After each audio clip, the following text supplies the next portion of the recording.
ప్రార్థన. ప్రేమగల తండ్రి, కృపగల దేవ, జీవం గల నాయన, పరిశుద్ధుడైన మహా గొప్ప దేవ, కృపా సందేశాల శీర్షికలో ఈరోజు మేము 22వ భాగంలోనికి వెళుతుండగా మేము నేర్చుకునవలసిన సంగతులు మీ ఆత్మ నడిపింపు చేత మాకు నేర్పించమని మీ ప్రియ కుమారుడు, మా ప్రభు ప్రియ రక్షకుడు, నజరేయుడైన యేసుక్రీస్తు ప్రభువారి శిలువ మరణ బలియాగమును నెమరు వేసుకొనుచు ఆ శిలువ సింహాసనం యొద్ద నుండే మీ వద్దకొస్తూ ప్రభువా మిమ్మల్ని స్తుతిస్తూ, మహిమపరుస్తూ, ఘనపరుస్తూ ఈ ధ్యానం కొరకు మీ సహాయం అర్థిస్తూ, మీ ఆశీర్వాదము కొరకు అపేక్ష కలిగి మీ వైపు చూస్తూ యేసుక్రీస్తు ప్రభువారి పవిత్రమైన నామములోనే ప్రార్థన మనవులు మీకే సమర్పించి వేడుకొనుచు పొందుకొనుచున్నాము తండ్రి. ఆమెన్. ప్రభునందు ప్రియులారా, కృపా సందేశాల శీర్షిక మన ఆత్మీయ జీవిత ప్రయోజనం కొరకు కొంతకాలంగా ఇక్కడ చోటు చేసుకుంటూ ఉంది. ఇప్పటి వరకు 21 భాగాలు ముగించుకొని ఈ రాత్రి మనము 22వ భాగంలోనికి ప్రవేశిస్తున్నాం. అందులో భాగంగా క్రైస్తవ జీవితం అన్నది పరిశుద్ధతకు సంబంధించినది అని, శిలువ నొద్ద యేసుక్రీస్తు ప్రభువారు ప్రపంచ మానవాళి నిమిత్తం చిందించిన అమూల్యమైనటువంటి రక్తంలో మనందరి జీవితాలు కడుగబడినప్పుడు అక్కడ మనకు పరిశుద్ధత దొరుకుతోందని, అప్పటి నుంచి మన యొక్క ఐడెంటిటీ మారుతోందని వాక్యమును బట్టి మనం నేర్చుకున్నాం. దానిని పొజిషనల్ హోలీనెస్ అని పిలుస్తారని, తెలుగులో స్థాన పరిశుద్ధత అని అంటారని, పరిశుద్ధతకు సంబంధించిన అది మొదటి దశ అని మనం నేర్చుకున్నాం. అక్కడ నుంచి మనము పురోగ పరిశుద్ధత అనేటువంటి ఒక దశలోనికి వచ్చి పరిపూర్ణ పరిశుద్ధత అన్న దిశకు ప్రయాణం చేస్తుంటాం. శిలువ నొద్దకు వచ్చినప్పుడు స్థాన పరిశుద్ధత, అక్కడ నుంచి మొదలవుతుంది పురోగ పరిశుద్ధత. ఆ పురోగ పరిశుద్ధత అన్నది మరణించేంత వరకు మన జీవితంలో ఉండగా, ఈ పురోగ పరిశుద్ధత అన్న దశలో క్రైస్తవులుగా మనం బ్రతుకుతూ పరిపూర్ణ పరిశుద్ధత అన్న దిశకు ప్రయాణం చేయాలి.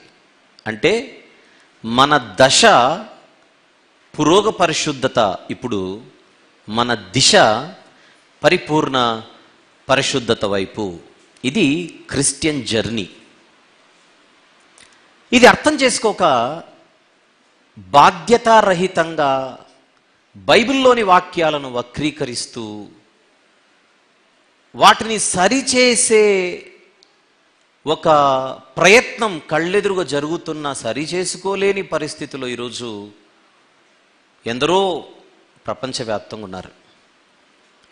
దీనికి కారణం మనిషికి తెలియకుండానే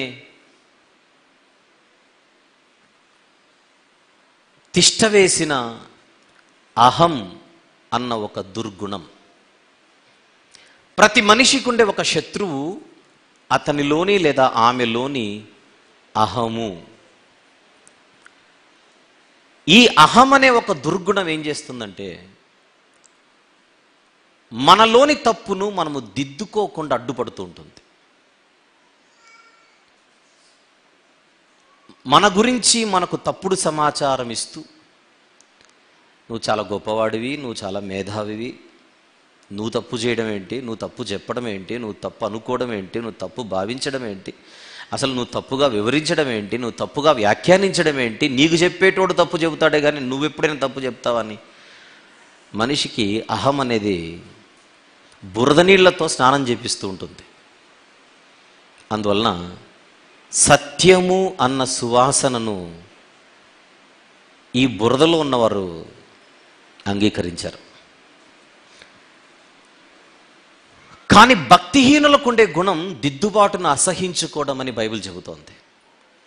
ఆ స్థితిలో మనం ఉండకుండా వాస్తవాలను వాక్యపు వెలుగులో ధ్యానిస్తూ, నేర్చుకుంటూ ప్రయాణం చేయడానికి మనసులు సిద్ధం చేసుకొని మనం ముందుకెళ్తున్నాం.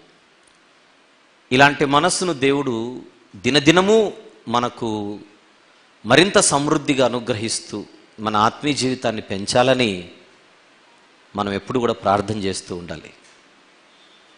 ఇక ఈరోజు మరిన్ని సంగతులు నేర్చుకున్నట్టుకు ప్రయాణం చేద్దాం. గడిచిన వారం పరిశుద్ధత గురించి మాట్లాడుతూ పరిశుద్ధులుగా ఉండవలసిన బాధ్యత మనది కాదా, క్రైస్తవులది కాదా అనే ఒక సబ్ టైటిల్ పై 5వ భాగాన్ని మనం మాట్లాడుకున్నాం. కృపా సందేశాల శీర్షికలో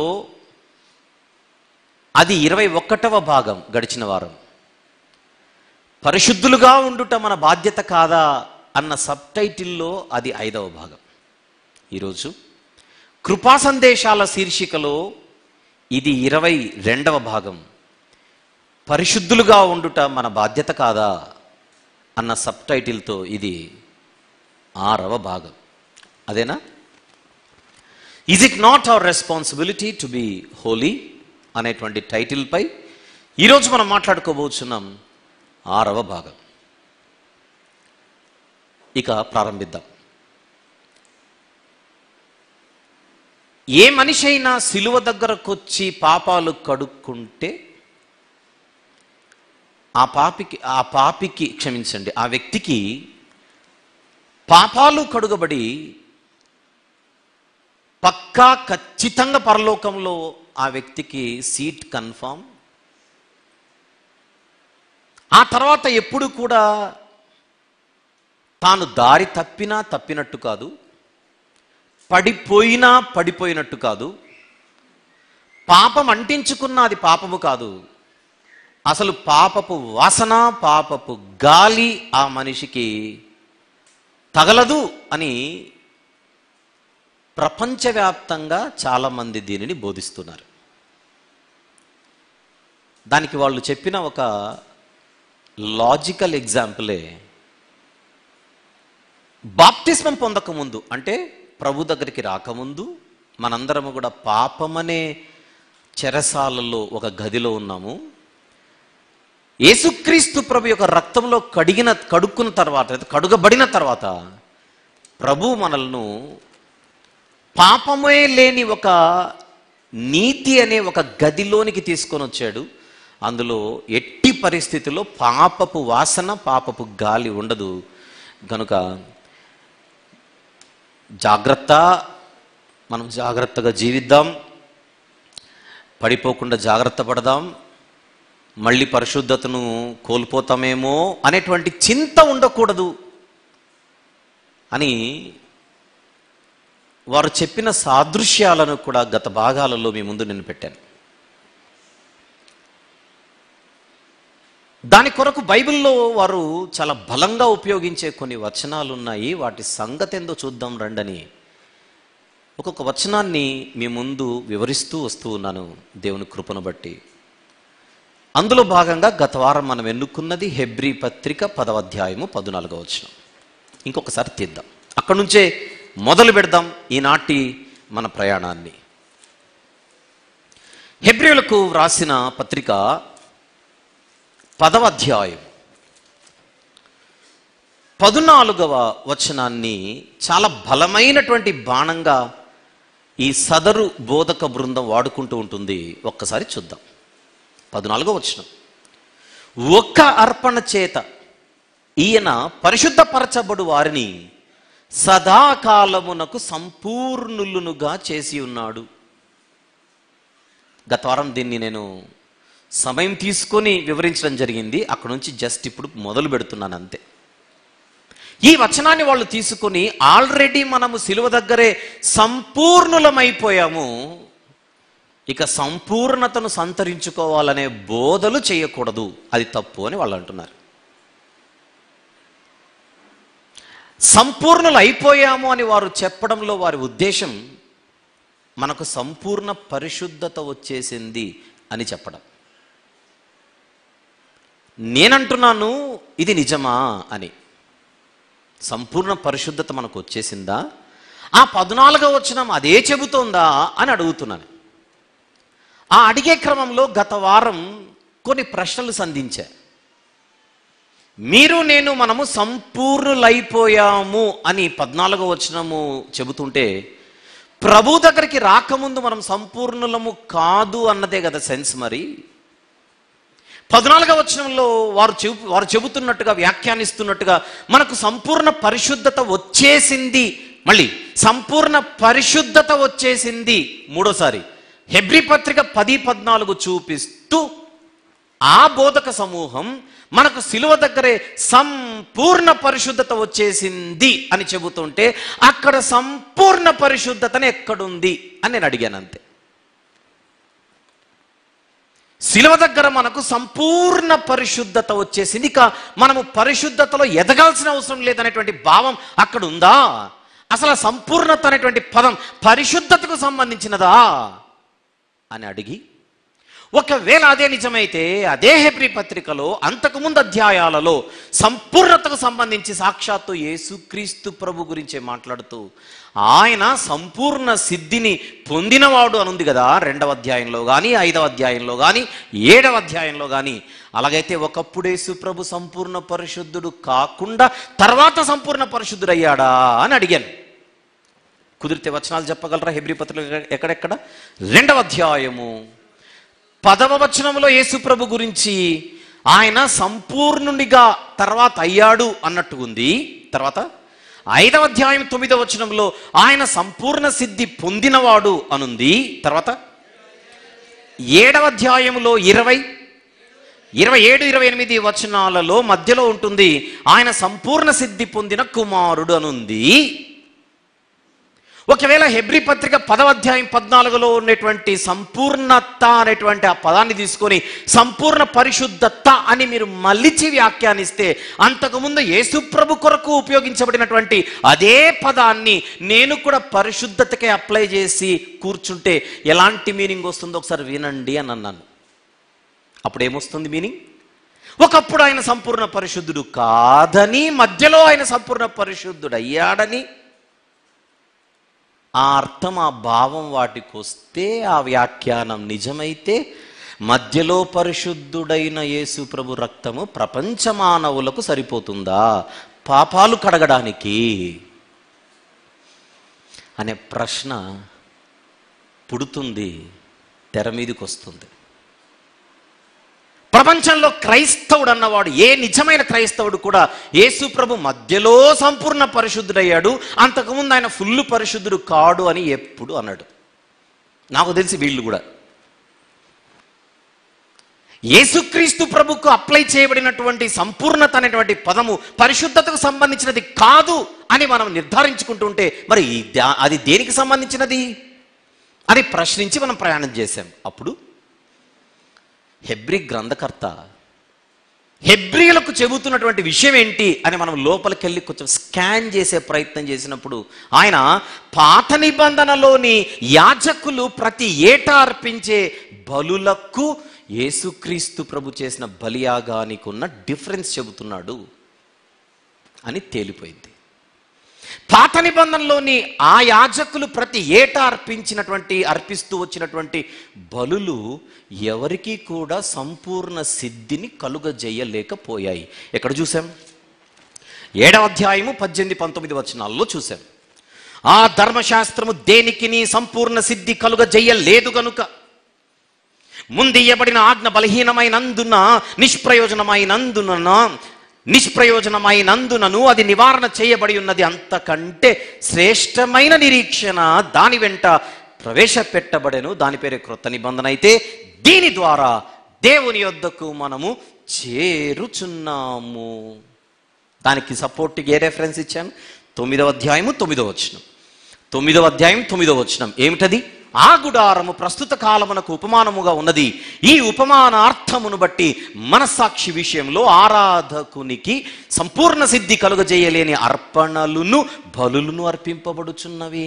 అంటే సబ్జెక్ట్ అంతా సంపూర్ణత అనేటువంటి పాయింట్ ఎక్కడైతే వచ్చిందో అది పాత నిబంధనలోని బలులకు అప్లై చేయబడుతోంది అనేటువంటి కాంటెక్స్ట్ను వదిలేసి, కాంటెక్స్ట్లో నుంచి బయటకు వచ్చి నువ్వేదో మనసులో పెట్టుకొని ఇక్కడ రుద్దే ప్రయత్నం చేస్తే మాలాంటి వాళ్ళు అడగరు. అదే ఇప్పుడు జరుగుతుంది. ఇక్కడ కాంటెక్స్ట్ అంటే సందర్భం. సందర్భాలలో రెండు రకాలు ఉంటాయి. ఒకటి స్పెసిఫిక్ కాంటెక్స్ట్, ఇంకొకటి లార్జర్ కాంటెక్స్ట్. అంటే ఆ అధ్యాయంలో ఉన్న సందర్భం ఏంటి, ఇది స్పెసిఫిక్ కాంటెక్స్ట్. నెంబర్ 2, ఆ పుస్తకములో ఉన్న కాంటెక్స్ట్ ఏమిటి, దానిని లార్జర్ కాంటెక్స్ట్ అంటారు. అంటే నువ్వు ఆ అధ్యాయంలో ఉండైనా మాట్లాడు, లేదా ఆ పుస్తకంలో అయినా ప్రయాణం చేస్తూ మాట్లాడు. రెండిటిని గాలి కొదిలేసి నువ్వు కొత్త పుస్తకంలో ఒక కొత్త వ్యాఖ్యానంలోకి వెళ్ళిపోతే సెట్ అవ్వదు అక్కడ.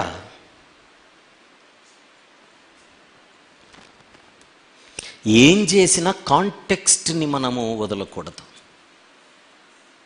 ఆ సందర్భాన్ని, గ్రంథకర్త చెబుతున్న సందర్భాన్ని మనం పట్టుకుంటే ఆయన పాత నిబంధనలోని అర్పణలు, బలులు ఆరాధికునికి లేదా ఆరాధకునికి సంపూర్ణ సిద్ధిని కలుగజేయట్లేదట. ఏమిటా సంపూర్ణ సిద్ధి అని మళ్ళీ 7వ అధ్యాయానికి వెళ్ళిపోతే దేవుని యొద్దకు చేరుట. అంతేనా? ఇందాక మనం చూసింది 18-19 వచనంలో చివరి మాట ఏమిటి? దీని ద్వారా దేవుని యొద్దకు మనము చేరుచున్నాము. 10వ అధ్యాయం 1వ వచనం కూడా చూపించాను. యాక్చువల్లీ ఈరోజు మెసేజ్ పెద్ద మెసేజ్ ఏం కాదు. ఈ లాస్ట్ వీక్ చెప్పిందంతా అలా మీకు ఒకసారి అలా ఇచ్చి తర్వాత నేను మీకు కొన్ని వచనాలు స్క్రీన్ మీద చూపిస్తూ నేను పక్కకెళ్ళి కూర్చుంటాను అంతే. ఈరోజు మెసేజ్ అదే. ఎలా ఉంటుందో చూద్దురు కానీ. 10వ అధ్యాయం 1వ వచనం, ధర్మశాస్త్రము రాబోచున్న మేలుల ఛాయ గలదియే గాని ఆ వస్తువుల నిజస్వరూపము గలది కాదు కనుక ఆ యాజకులు ఏటేటా ఎడ తెగకుండా అర్పించు ఒకటే విధమైన బలులు వాటిని తెచ్చువారికి ఎన్నడూను సంపూర్ణ సిద్ధి కలుగజేయనేరవు. సంపూర్ణ సిద్ధినంటే డైరెక్ట్గా దేవునితో ఫుల్ కాంటాక్ట్ని కుదుర్చలేకపోతున్నాయి. మల్టిపుల్ సాక్రిఫైజెస్, కంటిన్యూస్ సాక్రిఫైజెస్, అనేకమైన బలులు, ప్రతి ఏటా జరిగే బలులు ఫెయిల్ అయిపోతున్నాయి. మనుషులను దేవుని చేత కంప్లీట్గా ఆయన చేత అంగీకరించబడేలా చేయలేకపోతున్నాయి. అయితే యేసుక్రీస్తు ప్రభు అందరి కోసం ప్రతి ఏటా బలి అవ్వకుండా అందరి నిమిత్తం ఒక్కసారే, ఆ పదం నొక్కాలి. ఎక్కడుంది మనకు ఒక్కసారే? 9వ అధ్యాయం 26వ వచనం. 9వ అధ్యాయం 26వ వచనం, అట్లైన ఎడల జగత్తు పునాది వేయబడినది మొదలుకొని ఆయన అంటే యేసు ప్రభు అనేక పర్యాయములు శ్రమ పడవలసి వచ్చును. అయితే ఆయన యుగముల సమాప్తి యందు తన్ను తానే బలిగా అర్పించుకున్నట వలన పాప నివారణ చేయుటకై ఎన్నిసార్లు? ఒక్కసారే ప్రత్యక్షపరచబడేను. అలా ఇప్పుడు 10వ అధ్యాయానికి వద్దాం. మళ్ళీ అలా 10వ అధ్యాయానికి వచ్చేద్దాం. మళ్ళీ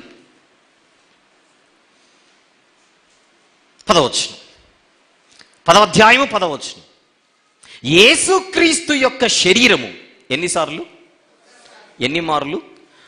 ఒక్కసారియే అర్పింపబడుట చేత ఆ చిత్తమును బట్టి మనము పరిశుద్ధపరచబడి ఉన్నాము. ఏ పరిశుద్ధత ఇది? స్థాన పరిశుద్ధత. పాపులు అనే ఐడి కార్డ్ సిలువ దగ్గర ఏం చేయబడింది? తెంపివేయబడింది, తీసివేయబడింది. ఏ ఐడి కార్డు మన మెడలోనికి వచ్చింది సిలువ దగ్గర? పరిశుద్ధులు అనే ఒక ఐడి కార్డ్ మన మెడలోనికి వచ్చింది. అది అక్కడ చెబుతున్నాడు, పరిశుద్ధపరచబడి ఉన్నాము అని. ఎన్నిసార్లు బలి యేసుప్రభు అయితే? ఒక్కసారే. 11వ వచనం, మరియు ప్రతి యాజకుడు, కాంటెక్స్ట్ ఇంకొంచెం త్రోవే ప్రయత్నం చేస్తున్నాం. పోయిన వారం మనం 11వ వచనం చదవాలా, పోయిన వారం మనం 12వ వచనం చదవాలా, పోయిన వారం మనం 13వ వచనం చదవాలా, 14వ వచనం పైన కాన్సన్ట్రేట్ చేశాం. ఇప్పుడు 14వ వచనానికే ప్రయాణం చేస్తున్నాం. కాకపోతే 10 నుండి మొదలుపెట్టి 11, 12, 13 చదువుకుంటూ వెళ్దాం రండి.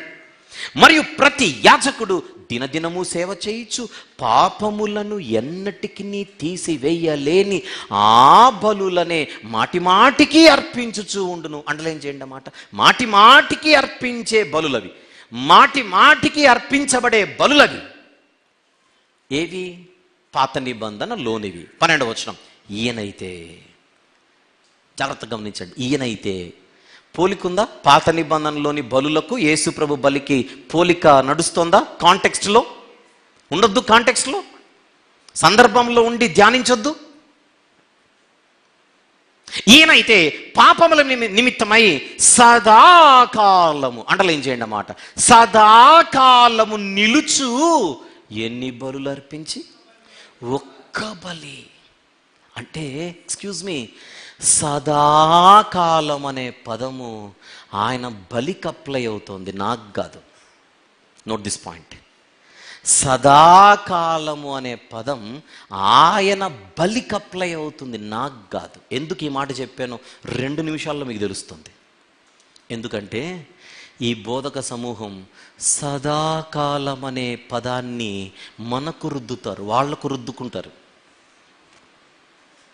మనం పర్మనెంట్గా సేఫ్, తింటావా తిను, తాగుతావా తాగు, ఎగురుతావా ఎగురు, but you are safe you know అంటారు. ఎందుకు? సదాకాలం ఉందిగా అని. సదాకాలం మనది కాదండోయ్, సదాకాలం ఆయన బలిది అంటున్నాం. మీరు అవునో కాదో మీరు చూడండి. 12వ వచనం, ఈయనైతే పాపముల నిమిత్తమై సదాకాలము నిలుచు ఒక్క బలిని అర్పించి. సదాకాలము నిలిచేది నువ్వు నేనా? ఆయన బల? ఆన్సర్, ఆయన బలి.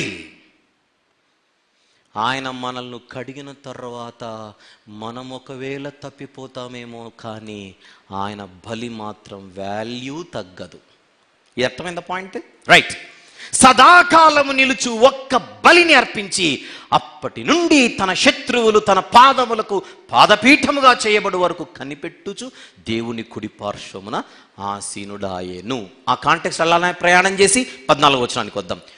ఒక్క అర్పణ చేత, మళ్ళీ అదే మాటే, ఒక్క అర్పణ చేత ఈయన పరిశుద్ధపరచబడు వారిని సదాకాలమునకు సంపూర్ణులుగా చేసి ఉన్నాడు. ఈ ముక్క ఎక్కలేదు వీళ్ళకు.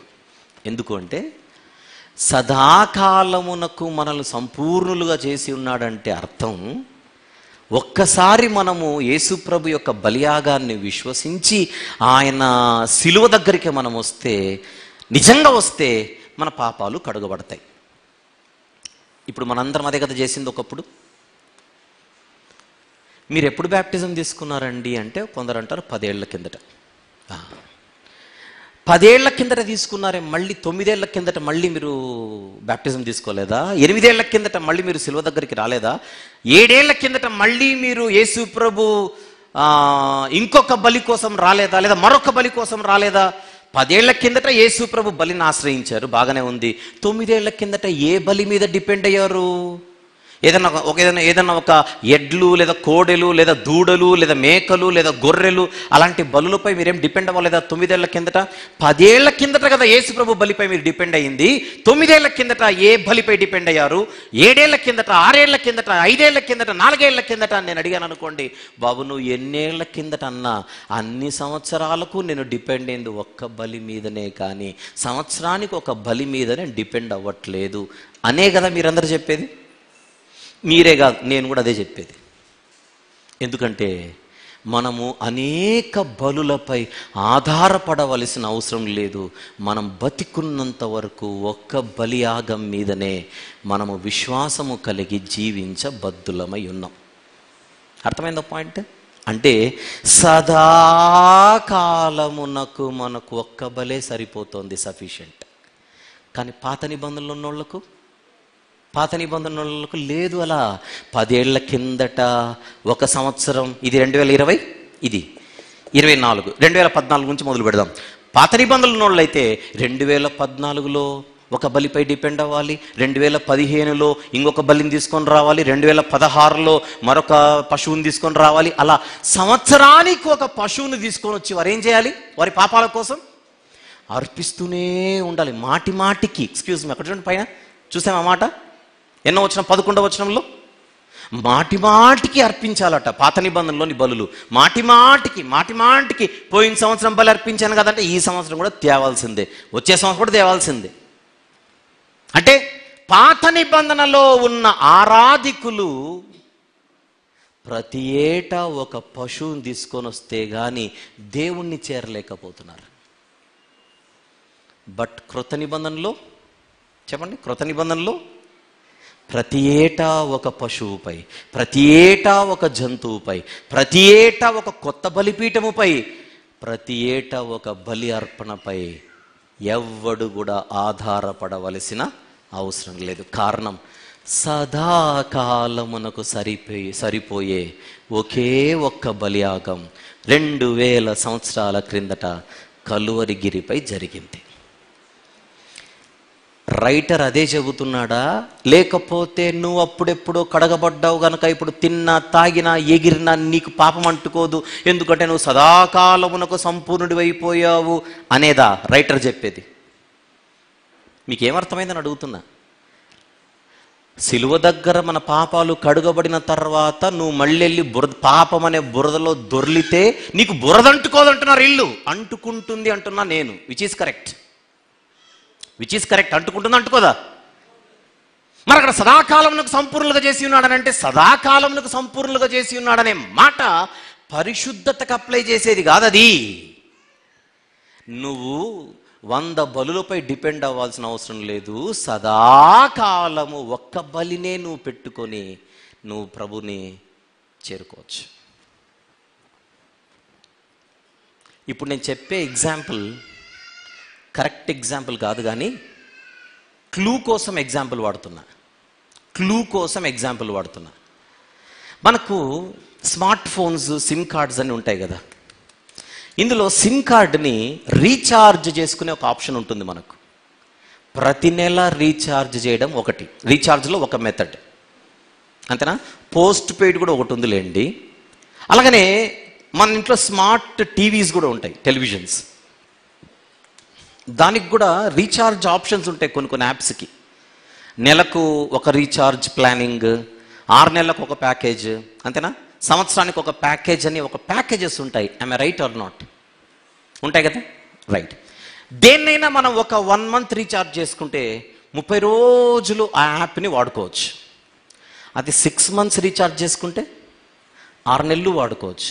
సంవత్సరం రీఛార్జ్ చేసుకుంటే సంవత్సరం అంతా వాడుకోవచ్చు. నాకు ఇది ఉందో లేదో నాకు తెలియదు, కానీ లైఫ్ టైం రీఛార్జ్ అని అట్లాంటివి ఏమైనా ఉన్నాయని అడుగుతున్నా. దేనికైనా లేవట. పోనీ ఉందనుకోండి, కాసేపు ఏదో ఒక యాప్కి లేదా ఏదో ఒక సర్వీస్కి లైఫ్ టైం ఉందనుకోండి, ఇంకా ఒక్కసారి రీఛార్జ్ చేసుకుంటే లైఫ్ టైం దాన్ని వాడుకునేటువంటి ఆప్షన్ ఏదైనా ఊహించుకోండి. ఇప్పుడు మీకు కొన్ని విషయాలు చెప్పాను. ప్రతి నెల రీఛార్జ్ చేసుకుంటే తప్ప పనికొచ్చే విధంగా లేని ఒక సర్వీస్, 6 నెలల కోసం ఒకేసారి రీఛార్జ్ చేసుకునే మరొక సర్వీస్, సంవత్సరం కోసం రీఛార్జ్ చేసుకునే మరొక సర్వీస్. ఒకవేళ ఒక్కసారి తీసుకుంటే సంవత్సరం కాదు, లైఫ్ టైం వాడుకునే ఒక సర్వీస్ ఏదైనా ఉంటే మీరు అలా ఊహించుకోగలిగితే, యేసుక్రీస్తు ప్రభు యొక్క బలియాగం ఒక్కసారి మన జీవితం అక్కడ తీసుకొని వచ్చి మనం పెట్టుకుంటే లైఫ్ టైం మనము దేవునితో కనెక్షన్ మనకు ఉంటుంది. ఉంచుకుంటే, ఏం చేస్తే, నిలబెట్టుకుంటే. ఇప్పుడు నేను చెప్పిన కంపారిజన్, ఇప్పుడు నేను చెప్పినటువంటి పోలిక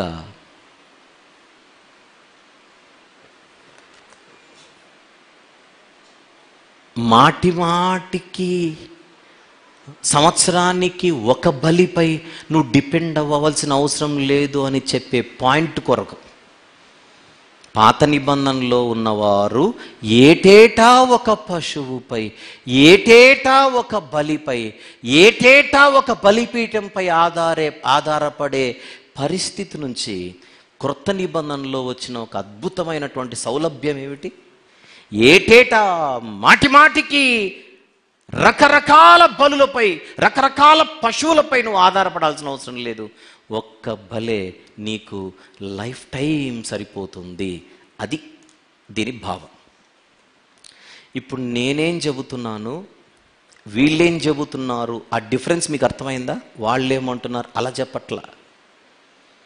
నీకు పరిశుద్ధత పర్మనెంట్గా వచ్చేసింది కనుక నువ్వు పడిపోవు, ఎన్నడూ నువ్వు కొట్టివేయబడవు, ఎన్నడూ నీ పరిశుద్ధత నీకు దూరం కాదు, నువ్వు జాగ్రత్తగా ఉండాల్సినటువంటి అవసరమే లేదు అనేది వాళ్ళ పాయింట్. గత వారాలు గత కాలం రాని వారి కోసం ఇంకొకసారి స్క్రీన్ మీద చూపిస్తావా? ఏంటి 3 రకాల పరిశుద్ధతలు చూపించు ఒకసారి. స్థాన పరిశుద్ధత, పురోగ పరిశుద్ధత, పరిపూర్ణ పరిశుద్ధత.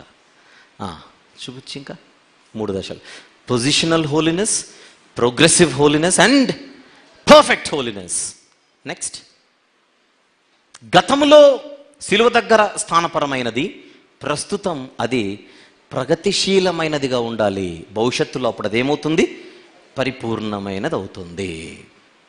Positional in the past, progressive at present, perfect in the future. ఇది సత్యం. చూపించు ఒకసారి. ఇది సత్యం. మనము పరిశుద్ధ పరచబడి ఉన్నాము శిలువ దగ్గర. We have been sanctified.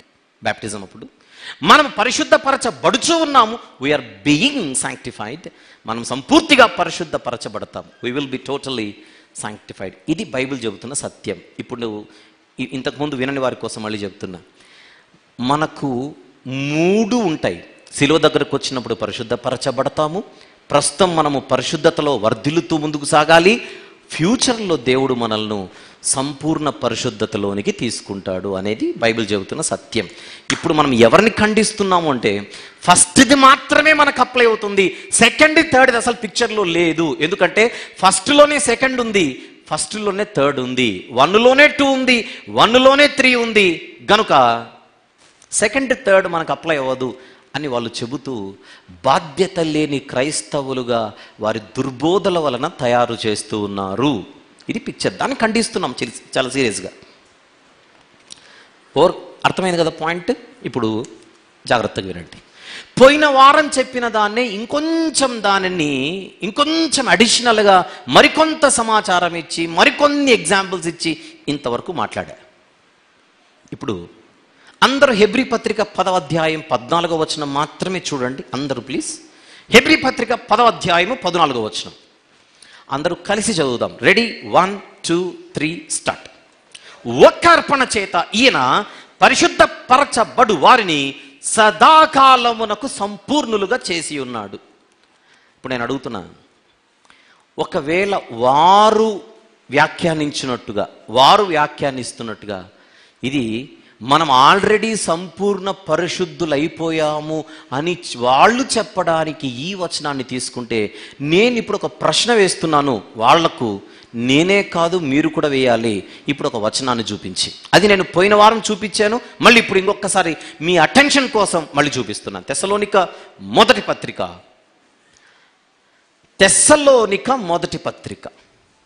5వ అధ్యాయం 23వ వచనము ఒకసారి చూద్దాం. 23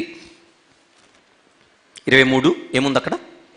సమాధానకర్తయగు దేవుడే మిమ్మును సంపూర్ణముగా పరిశుద్ధపరచును గాక అనుందా? ఇంకొకసారి చూద్దాం. సమాధానకర్తయగు దేవుడే మిమ్మును సంపూర్ణముగా పరిశుద్ధపరచును గాక అని ఈ మాట ఎవరితో అంటున్నాడు? లాస్ట్ టైం చూపించాను, సంఘముతో. 1వ అధ్యాయం 1వ వచనం చూపించాను. సంఘస్థులతో, పరిశుద్ధులతో అని. ఆల్రెడీ క్రీస్తు యేసు ప్రభువులో పరిశుద్ధపరచబడిన వారితో అంటున్నాడు 5వ అధ్యాయం 23వ వచనంలో పౌలు భక్తుడు. ఏమని? దేవుడే మిమ్మును సంపూర్ణముగా పరిశుద్ధపరచునుగాక. ఇప్పుడు నా కౌంటర్ అనుకోండి, నా ప్రశ్న అనుకోండి. నేను అడుగుతున్నది ఏంటంటే, అక్కడ హెబ్రీ 10:14లో ఉన్నది ఆల్రెడీ మీరు సంపూర్ణంగా పరిశుద్ధులు అయిపోయారు అన్నదే నిజమైతే, అది తప్పని తెస్సలోనిక మొదటి పత్రిక 5వ అధ్యాయం 23వ వచనం చెబుతోందా? నేను అడుగుతున్నాను. ఇప్పుడు హెబ్రీ పత్రిక 10:14 చూపించి మీరు ఆల్రెడీ సంపూర్ణ పరిశుద్ధులు అయిపోయారు అని మీరంటే, మరి 5వ అధ్యాయం 23వ వచనంలో మొదటి తెస్సలోనిక పత్రికలో పౌలు గారు అంటున్నది ఏంటి, చెబుతున్నది ఏంటి అని నేను అడుగుతున్నాను. ఏమని? దేవుడే మిమ్మును సంపూర్ణముగా పరిశుద్ధపరచునుగాక అంటే వీళ్ళు పరిశుద్ధులు సంపూర్ణంగా కాదా? నేను అడగడమే కాదు, మీరు అడగాలి. రైట్? ఇది నా కౌంటర్ నంబర్ 1 ఈ మెసేజ్లో. హెబ్రీ 10:14 చూపించే వారికి ఈ మెసేజ్లో, ఎందుకంటే పోయిన మెసేజ్ వరకు చాలా పడ్డాయి ఇలాంటివి, ఓన్లీ ఈనాటి ఈ మెసేజ్లో నా కౌంటర్ నంబర్ 1 ఏమిటి? హెబ్రీ 10:14 చూపించి ఆల్రెడీ మనం సంపూర్ణ పరిశుద్ధులైపోయాము అని అంటే, నాకు పాపము కానీ, అపవిత్రత కానీ, దోషము కానీ, భ్రష్టత్వము కానీ నాకు అంటుకోదు అనే వ్యాఖ్యానం మీది కరెక్ట్ అయితే దీని సంగతి ఏంటి అని నేను అడుగుతున్న క్వశ్చన్ నంబర్ 1 అది. ఇప్పుడు క్వశ్చన్ నంబర్ 2. కొరింథీయులకు రాసిన మొదటి పత్రిక, కొరింథీయులకు వ్రాసిన మొదటి పత్రిక. ఒక్క నిమిషం, ఫస్ట్ అపోస్తలుల కార్యములు చూసి ఇక్కడికి వద్దాం. అపోస్తలుల కార్యములు, అపోస్తలుల కార్యములు ఇది అయిపోయిన వెంటనే కొరింథీ పత్రికకి వెళ్దాం. 22వ అధ్యాయం, అపోస్తలుల కార్యములు 22వ అధ్యాయం.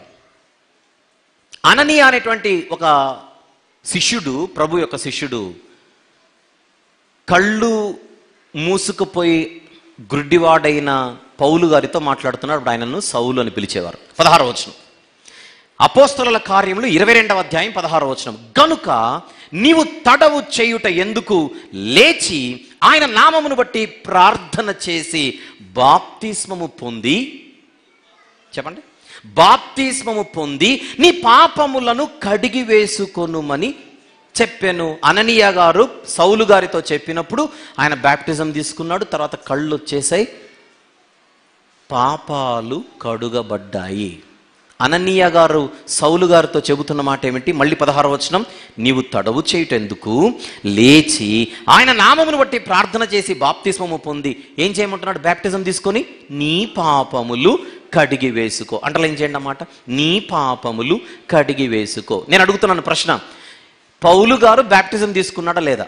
అది చెప్పండి ముందు. తీసుకున్నాడు అంటే అననీయ గారు చెప్పినట్టుగా ఆయన పాపాలు ఏమయ్యాయి? కడుగబడ్డాయి. ఇప్పుడు పౌలు అనే వ్యక్తి పాపాలు కడుగబడిన వ్యక్తి. Yes or no? రైట్. పాపాలు కడుగబడినటువంటి వ్యక్తి కొరింథీ పత్రికలో ఏమంటున్నాడో చూద్దాం. మొదటి పత్రిక 9వ అధ్యాయం, మొదటి పత్రిక 9వ అధ్యాయం 27వ వచనం ఒకసారి చూద్దామా? 27 చివరి వచనం అది. గాలిని కొట్టినట్టు నేను పోట్లాడుట లేదు గాని ఒకవేళ ఇతరులకు ప్రకటించిన తరువాత, నెక్స్ట్ మాట చూడండి, నేనే భ్రష్టుడనైపోదునేమోనని నా శరీరమును నలుగగొట్టి దానిని లోపరుచుకొనుచున్నాను. ఎక్స్క్యూజ్ మీ, ఎవరంటున్నారు ఈ మాట? పౌలు గారు. ఈయన జీవితంలో ఆల్రెడీ పాపాలు ఏమి చేయబడ్డాయి చెప్పండి? కడుగబడ్డాయి. ఎప్పుడు? బాప్టిజం అప్పుడు. బాప్తిస్మ కార్యక్రమం అప్పుడే అననీయ గారు చెప్పినట్టుగా ఆల్రెడీ పౌలు గారు తన పాపాలను కడిగి వేసుకుంటే, కొరింథీ మొదటి పత్రికలో ఆయన తన గురించే మాట్లాడుతూ ఏమంటున్నాడు? నేను ఇతరులకు ప్రకటించిన తరువాత ఒకవేళ భ్రష్టుడనైపోదునేమోనని అని నా శరీరమును నలుగగొట్టి దాని లోపరుచుకొనుచున్నాను. అంటే పాపాలు కడుగబడిన తరువాత కూడా భ్రష్టులైపోయే అవకాశం ఉందా? చెప్పండి, ఉందా? ఒకవేళ వాళ్ళ బోధలు ఎక్కించుకుంటే మనం ఏం చెప్పాలో చెప్పనా? వాళ్ళ బోధలు ఎక్కించుకుంటే మనం ఏం చెప్పాలో చెప్పనా? పాపాలు కడుగవేయబడిన తర్వాత భ్రష్టులైపోతామా అంటే, వాళ్ళ బోధలు ఎక్కించుకుంటే ఏం చెప్తామంటే, భ్రష్టులైపోయేది పౌలు గారు లాంటి వాళ్ళేమో మనలాంటి వాళ్ళు కాదని చెప్తాం. అప్పుడు ఎందుకు? మనం హీరోలం కదా. మరి పౌలు గారు లాంటి వాడే అంటున్నాడు, ఇతరులకు ప్రకటించడం మాత్రమే నా జీవితంలో జరుగుతూ నా విషయమై నేను జాగ్రత్తగా ఉండకపోతే నేను భ్రష్టుడైపోయే అవకాశం ఉందని, అందుకే నా శరీరమును ఏం చేస్తున్నాడు? తన శరీరమును నలుగగొట్టుకొనుచు దానిని లోపరుచుకుంటున్నాడు. అంటే పాపాలు కడిగింది దేవుడైనా దేవుడిచ్చిన పరిశుద్ధ జీవితాన్ని కాపాడుకోవడం విషయంలో పౌలు గారు తనకు తాను బాధ్యతగా ఫీల్ అవ్వట్లేదు. ఇందులో నా బాధ్యత కూడా ఒకటి ఉందని పౌలు గారు ఫీల్ అవ్వట్లా. అప్పుడు నువ్వే గడిగావు కనుక ఇప్పుడు నేను బురదలో దొరలే ప్రయత్నం చేస్తున్నా, దొరలకుండా నువ్వే కాపాడు, catch me if you can అందమా దేవునితో?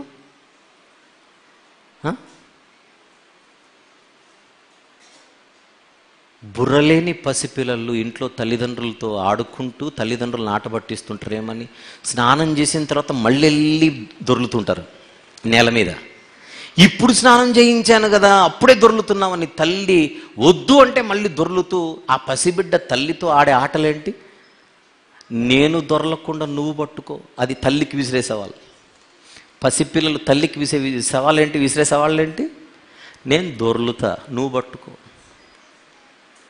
అప్పుడు తల్లి ఈ పిల్లకు బుర్ర లేదు కనుక ఇట్లే చేస్తుందని సర్దుకుంటుంది. ఒక వయసు వచ్చిన తర్వాత కూడా కొడుకు కూతురు స్నానం చేసి బయటకు వచ్చి నేల మీద దొర్లుతున్నారు అనుకోండి, ఈసారి ఎత్తి పట్టుకోవడం కాదు, ఎత్తేయడమే బయటికి.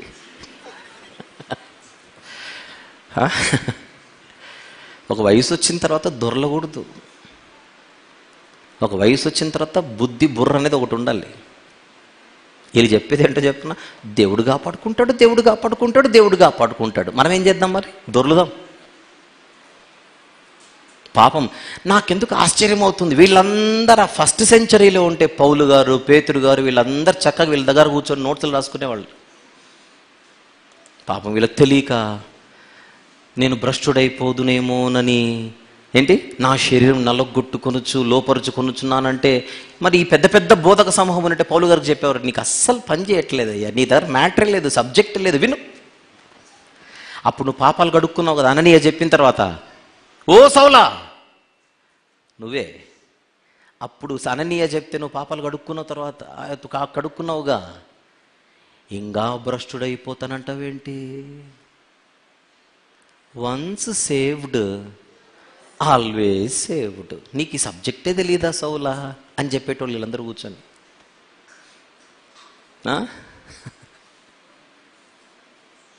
నా క్వశ్చన్ నంబర్ 2 ఇది. అందరికీ నా ప్రశ్న అర్థమైందా? Question number 2.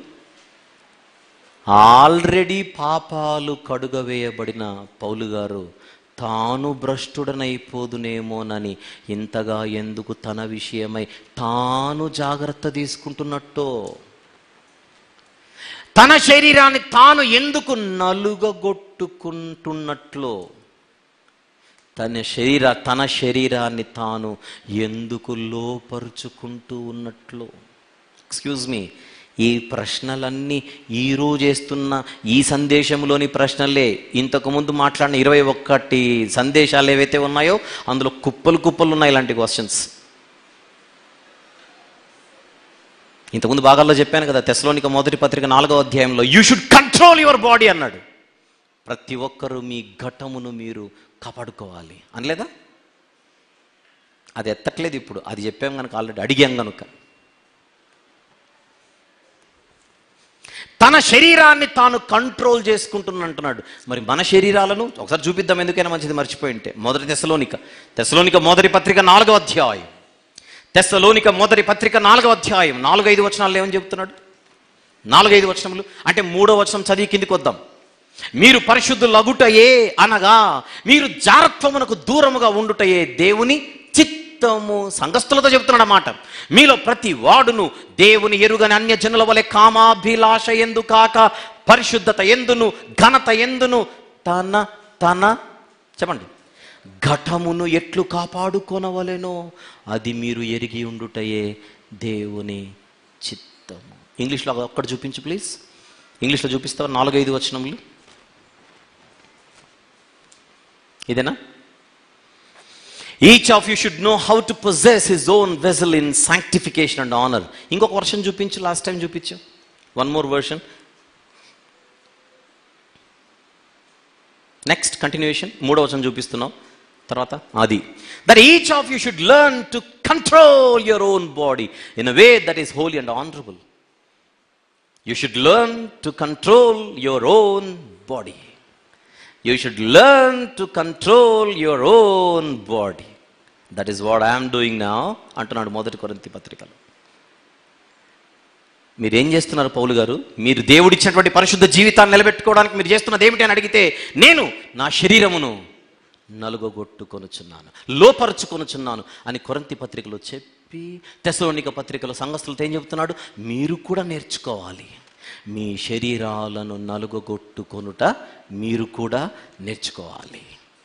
That is my responsibility, that is your responsibility, it is our responsibility to be Holi.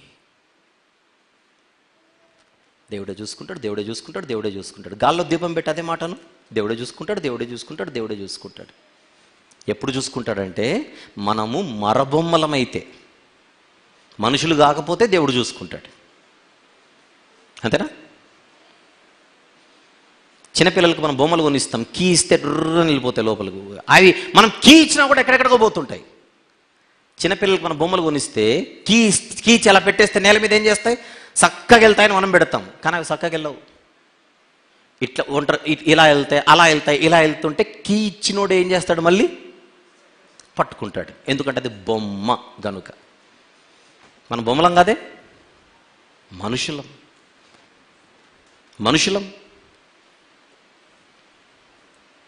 Excuse me, ఎన్ని క్వశ్చన్స్ వేసాను ఈరోజు? హెబ్రీ పత్రిక 10:14కి 2 వేసాను. ఒకటి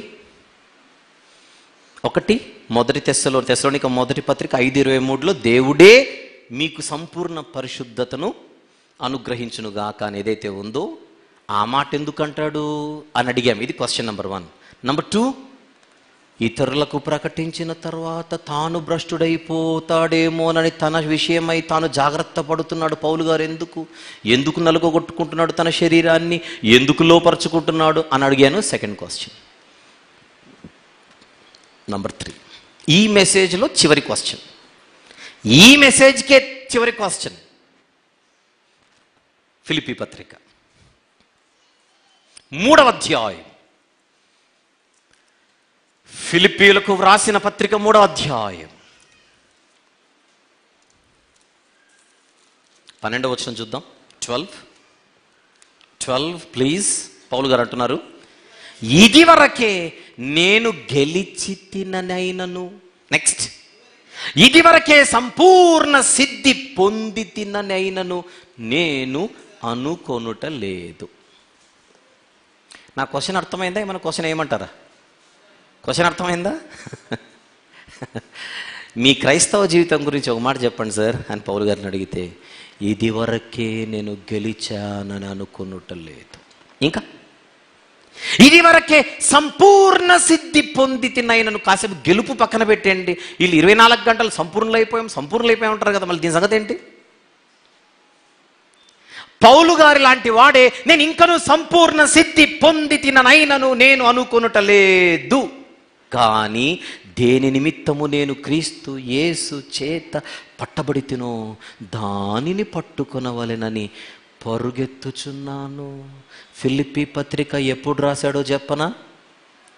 పౌలు గారు తన మొదటి సువార్త ప్రయాణం అయిపోయిన తర్వాత, 2వ సువార్త ప్రయాణం కూడా అయిపోయిన తర్వాత, 3వ సువార్త ప్రయాణం కూడా అయిపోయిన తర్వాత, రోమా ప్రయాణము కూడా అయిపోయిన తర్వాత, రోమా ప్రయాణము ముగించుకొని రోముకు చేరిన తర్వాత ఆయన హౌస్ అరెస్ట్ అయి చెరసాలలో ఉన్నప్పుడు రాసిన పత్రిక. నేను చెప్పేది ఏంటంటే, మీరు పౌలు గారి ప్రయాణాలు కనుక వినకపోయింటే, మొదటి ప్రయాణము, 2వ ప్రయాణము, 3వ ప్రయాణము, రోమా ప్రయాణం అనే 4 ప్రయాణాలు ఒకేసారి వినండి. మీరు స్పృహ కోల్పోయి పడిపోకపోతే నన్ను అడగండి. ఎందుకో చెప్పనా? ఆయన ప్రయాణం చేసిన ప్రయాణాలు వింటే మనం అలిసిపోతుంటాం. ఇక్కడ మనము వింటే అలిసిపోతాం. ఆయన చేసినోడు ప్రయాణాలు విమానాల్లో కాదు, నడక, ఓడ, నదుల వల్లనైన ఆపదలలోను. ఏంటి? కొరింథీ 2వ పత్రిక రాసే సమయానికే, కొరింథీ పత్రికలు రాసిన చాలా కాలానికి ఆయన ఫిలిప్పీ పత్రిక రాసింది. కానీ కొరింథీ పత్రికలోనే అంటున్నాడు, నదుల వల్లనైన ఆపదలు, సముద్రంలో ఆపదలు, అరణ్యంలో ఆపదలు. స్వజనుల వలన ఆయన ఆపదలు, అన్యజనుల వలన ఆయన ఆపదలు. ఇదంతా కొరింథీ 2వ పత్రికలో ఉంటుంది. ఆ కొరింథీ 2వ పత్రిక రాసిన చాలా కాలానికి ఫిలిప్పీ పత్రిక రాశాడు. ఫిలిప్పీ పత్రిక రాసే సమయానికి, అందుకే నేను చెప్పాను, మొదటి ప్రయాణం అయిపోయింది సువార్త ప్రయాణం, 2వ సువార్త ప్రయాణం అయిపోయింది, 3వ సువార్త ప్రయాణం అయిపోయింది.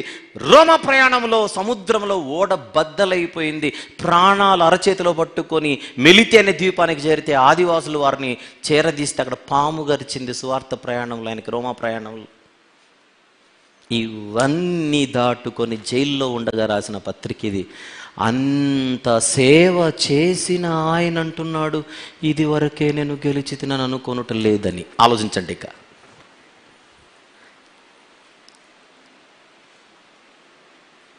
ఇంగ్లీష్లో ఒక సామెత ఉంటుంది, empty vessels make much noise అని. అంటే తెలుగులో చెప్పనా, ఖాళీ గిన్నెకు సౌండ్ ఎక్కువట.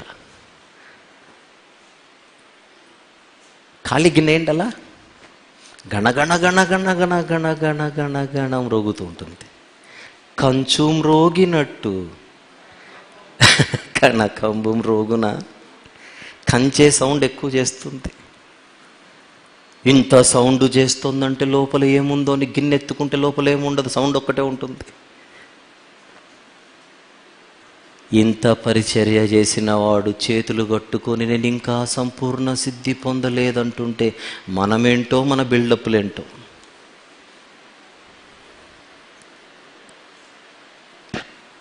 నా క్వశ్చన్ అర్థమైందా? 3rd పాయింట్, హెబ్రీ పత్రిక 10:14లో మనము సదాకాలమునకు సంపూర్ణులైపోయాము అనేది తీసుకొని అబ్బో దర్జాగా అమ్మయ్య అసలు ప్రాబ్లమే లేదు, సుజుకి సమురాయ్ అంటున్నారు మనోళ్ళు. మీకు సుజుకి సమురాయ్ అంటే అర్థం కాకపోతే పాతకాలం అడ్వర్టైజ్మెంట్లో చూడండి ఒకసారి, మీకు మ్యాటర్ అర్థమవుతుంది. ఎందుకంటే ఆ అడ్వర్టైజ్మెంట్ వచ్చేటప్పటికి పుట్టినోళ్ళు కూడా ఇక్కడ కొంతమంది లేరు. ఇది నెక్స్ట్ జనరేషన్, వీళ్ళందరూ 5G. నేను సుజుకి సమురాయ్ అంటే ఏ క్యాజీ అని అడుగుతారు వీళ్ళు.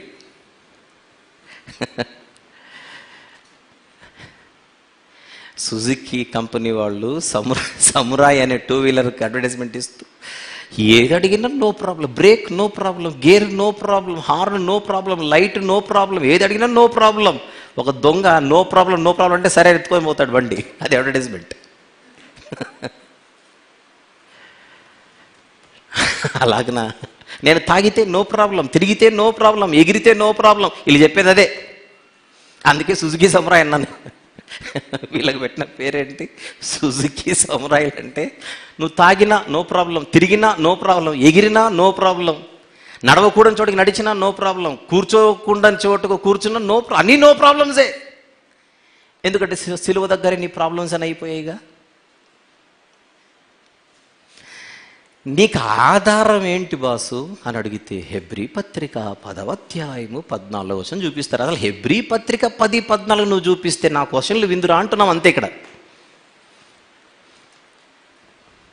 ఏ పత్రికలను ఆధారం చేసుకొని మనం ఈరోజు విశ్వాసులు అయ్యామో ఆ పత్రికలు రాసిన భక్తుడు అంటున్నాడు, నేను ఇంకను సంపూర్ణ సిద్ధి పొందలేదు.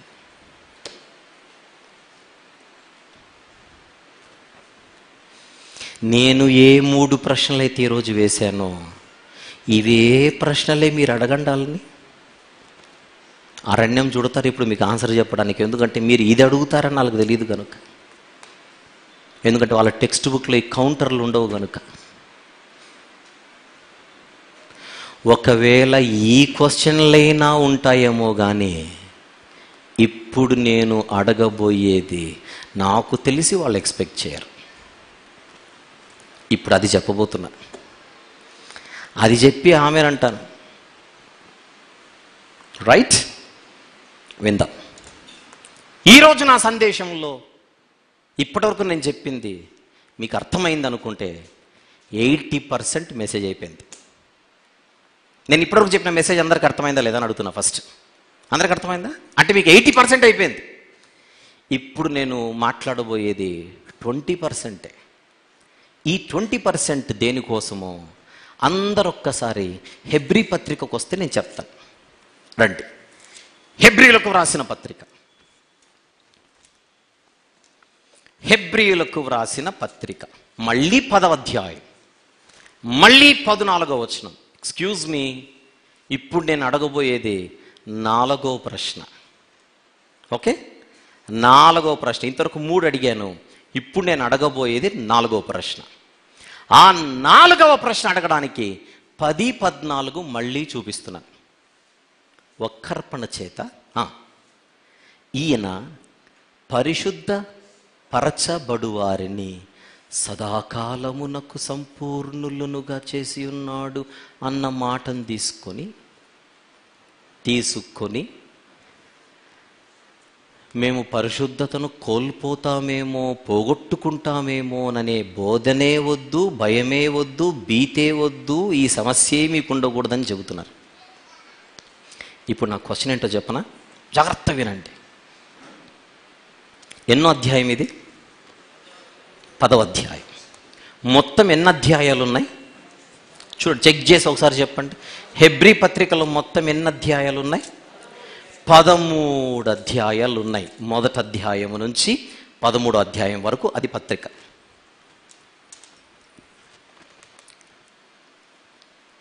పదవ అధ్యాయం 14 ఒక్కటి పట్టుకొని యుద్ధం చేస్తానంటే కుదరదు.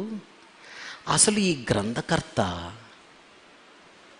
ఈ పత్రికను ఎందుకు రాశాడో ఒక్కసారి ఆలోచిద్దాం రండి అని పిలుపునిస్తున్న అందరికీ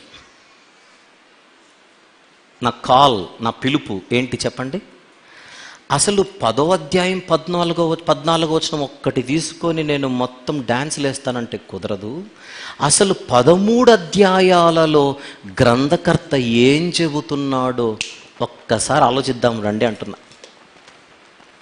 ఎందుకంటే 119వ కీర్తన 160వ వచనంలో ఒక మాట అంటాడు కీర్తనాకారుడు. ఆల్రెడీ మీకు తెలిసే ఉంటుంది, అయినా చూద్దాం ఒకసారి. 119వ కీర్తన 160వ వచనం చదువుతారా? 119వ కీర్తన 160వ వచనం. What is that? నీ వాక్య సారాంశము సత్యము. నేను ఒక్క వచనాన్ని పక్కకు తీసుకొని వచ్చి నీ మీద రుద్దుతానంటే బైబిల్ ఒప్పుకోదు. బైబిల్ ఒప్పుకోదు. ఆ ఒక్క వచనాన్ని నేను ఐసోలేట్ చేసి, ఐసోలేషన్ అంటే తెలుసు కదా, కరోనా నుంచి మనకు ఐసోలేషన్ బాగా పరిచయం అయింది. ఒంటరిగా ఉండడం, అందరికీ దూరంగా ఉండి, అది ఐసోలేషన్. బైబిల్లోని ఒక్క వచనాన్ని మిగిలిన వేటితో జోడు చేసి యాడ్ చేసి చదవకుండా దీని ఒక్కదాన్నే బయటకు తీసుకొని వచ్చి చదివితే కుదరదు. తప్పుడు వ్యాఖ్యానాలు పుట్టే అవకాశం ఉంది.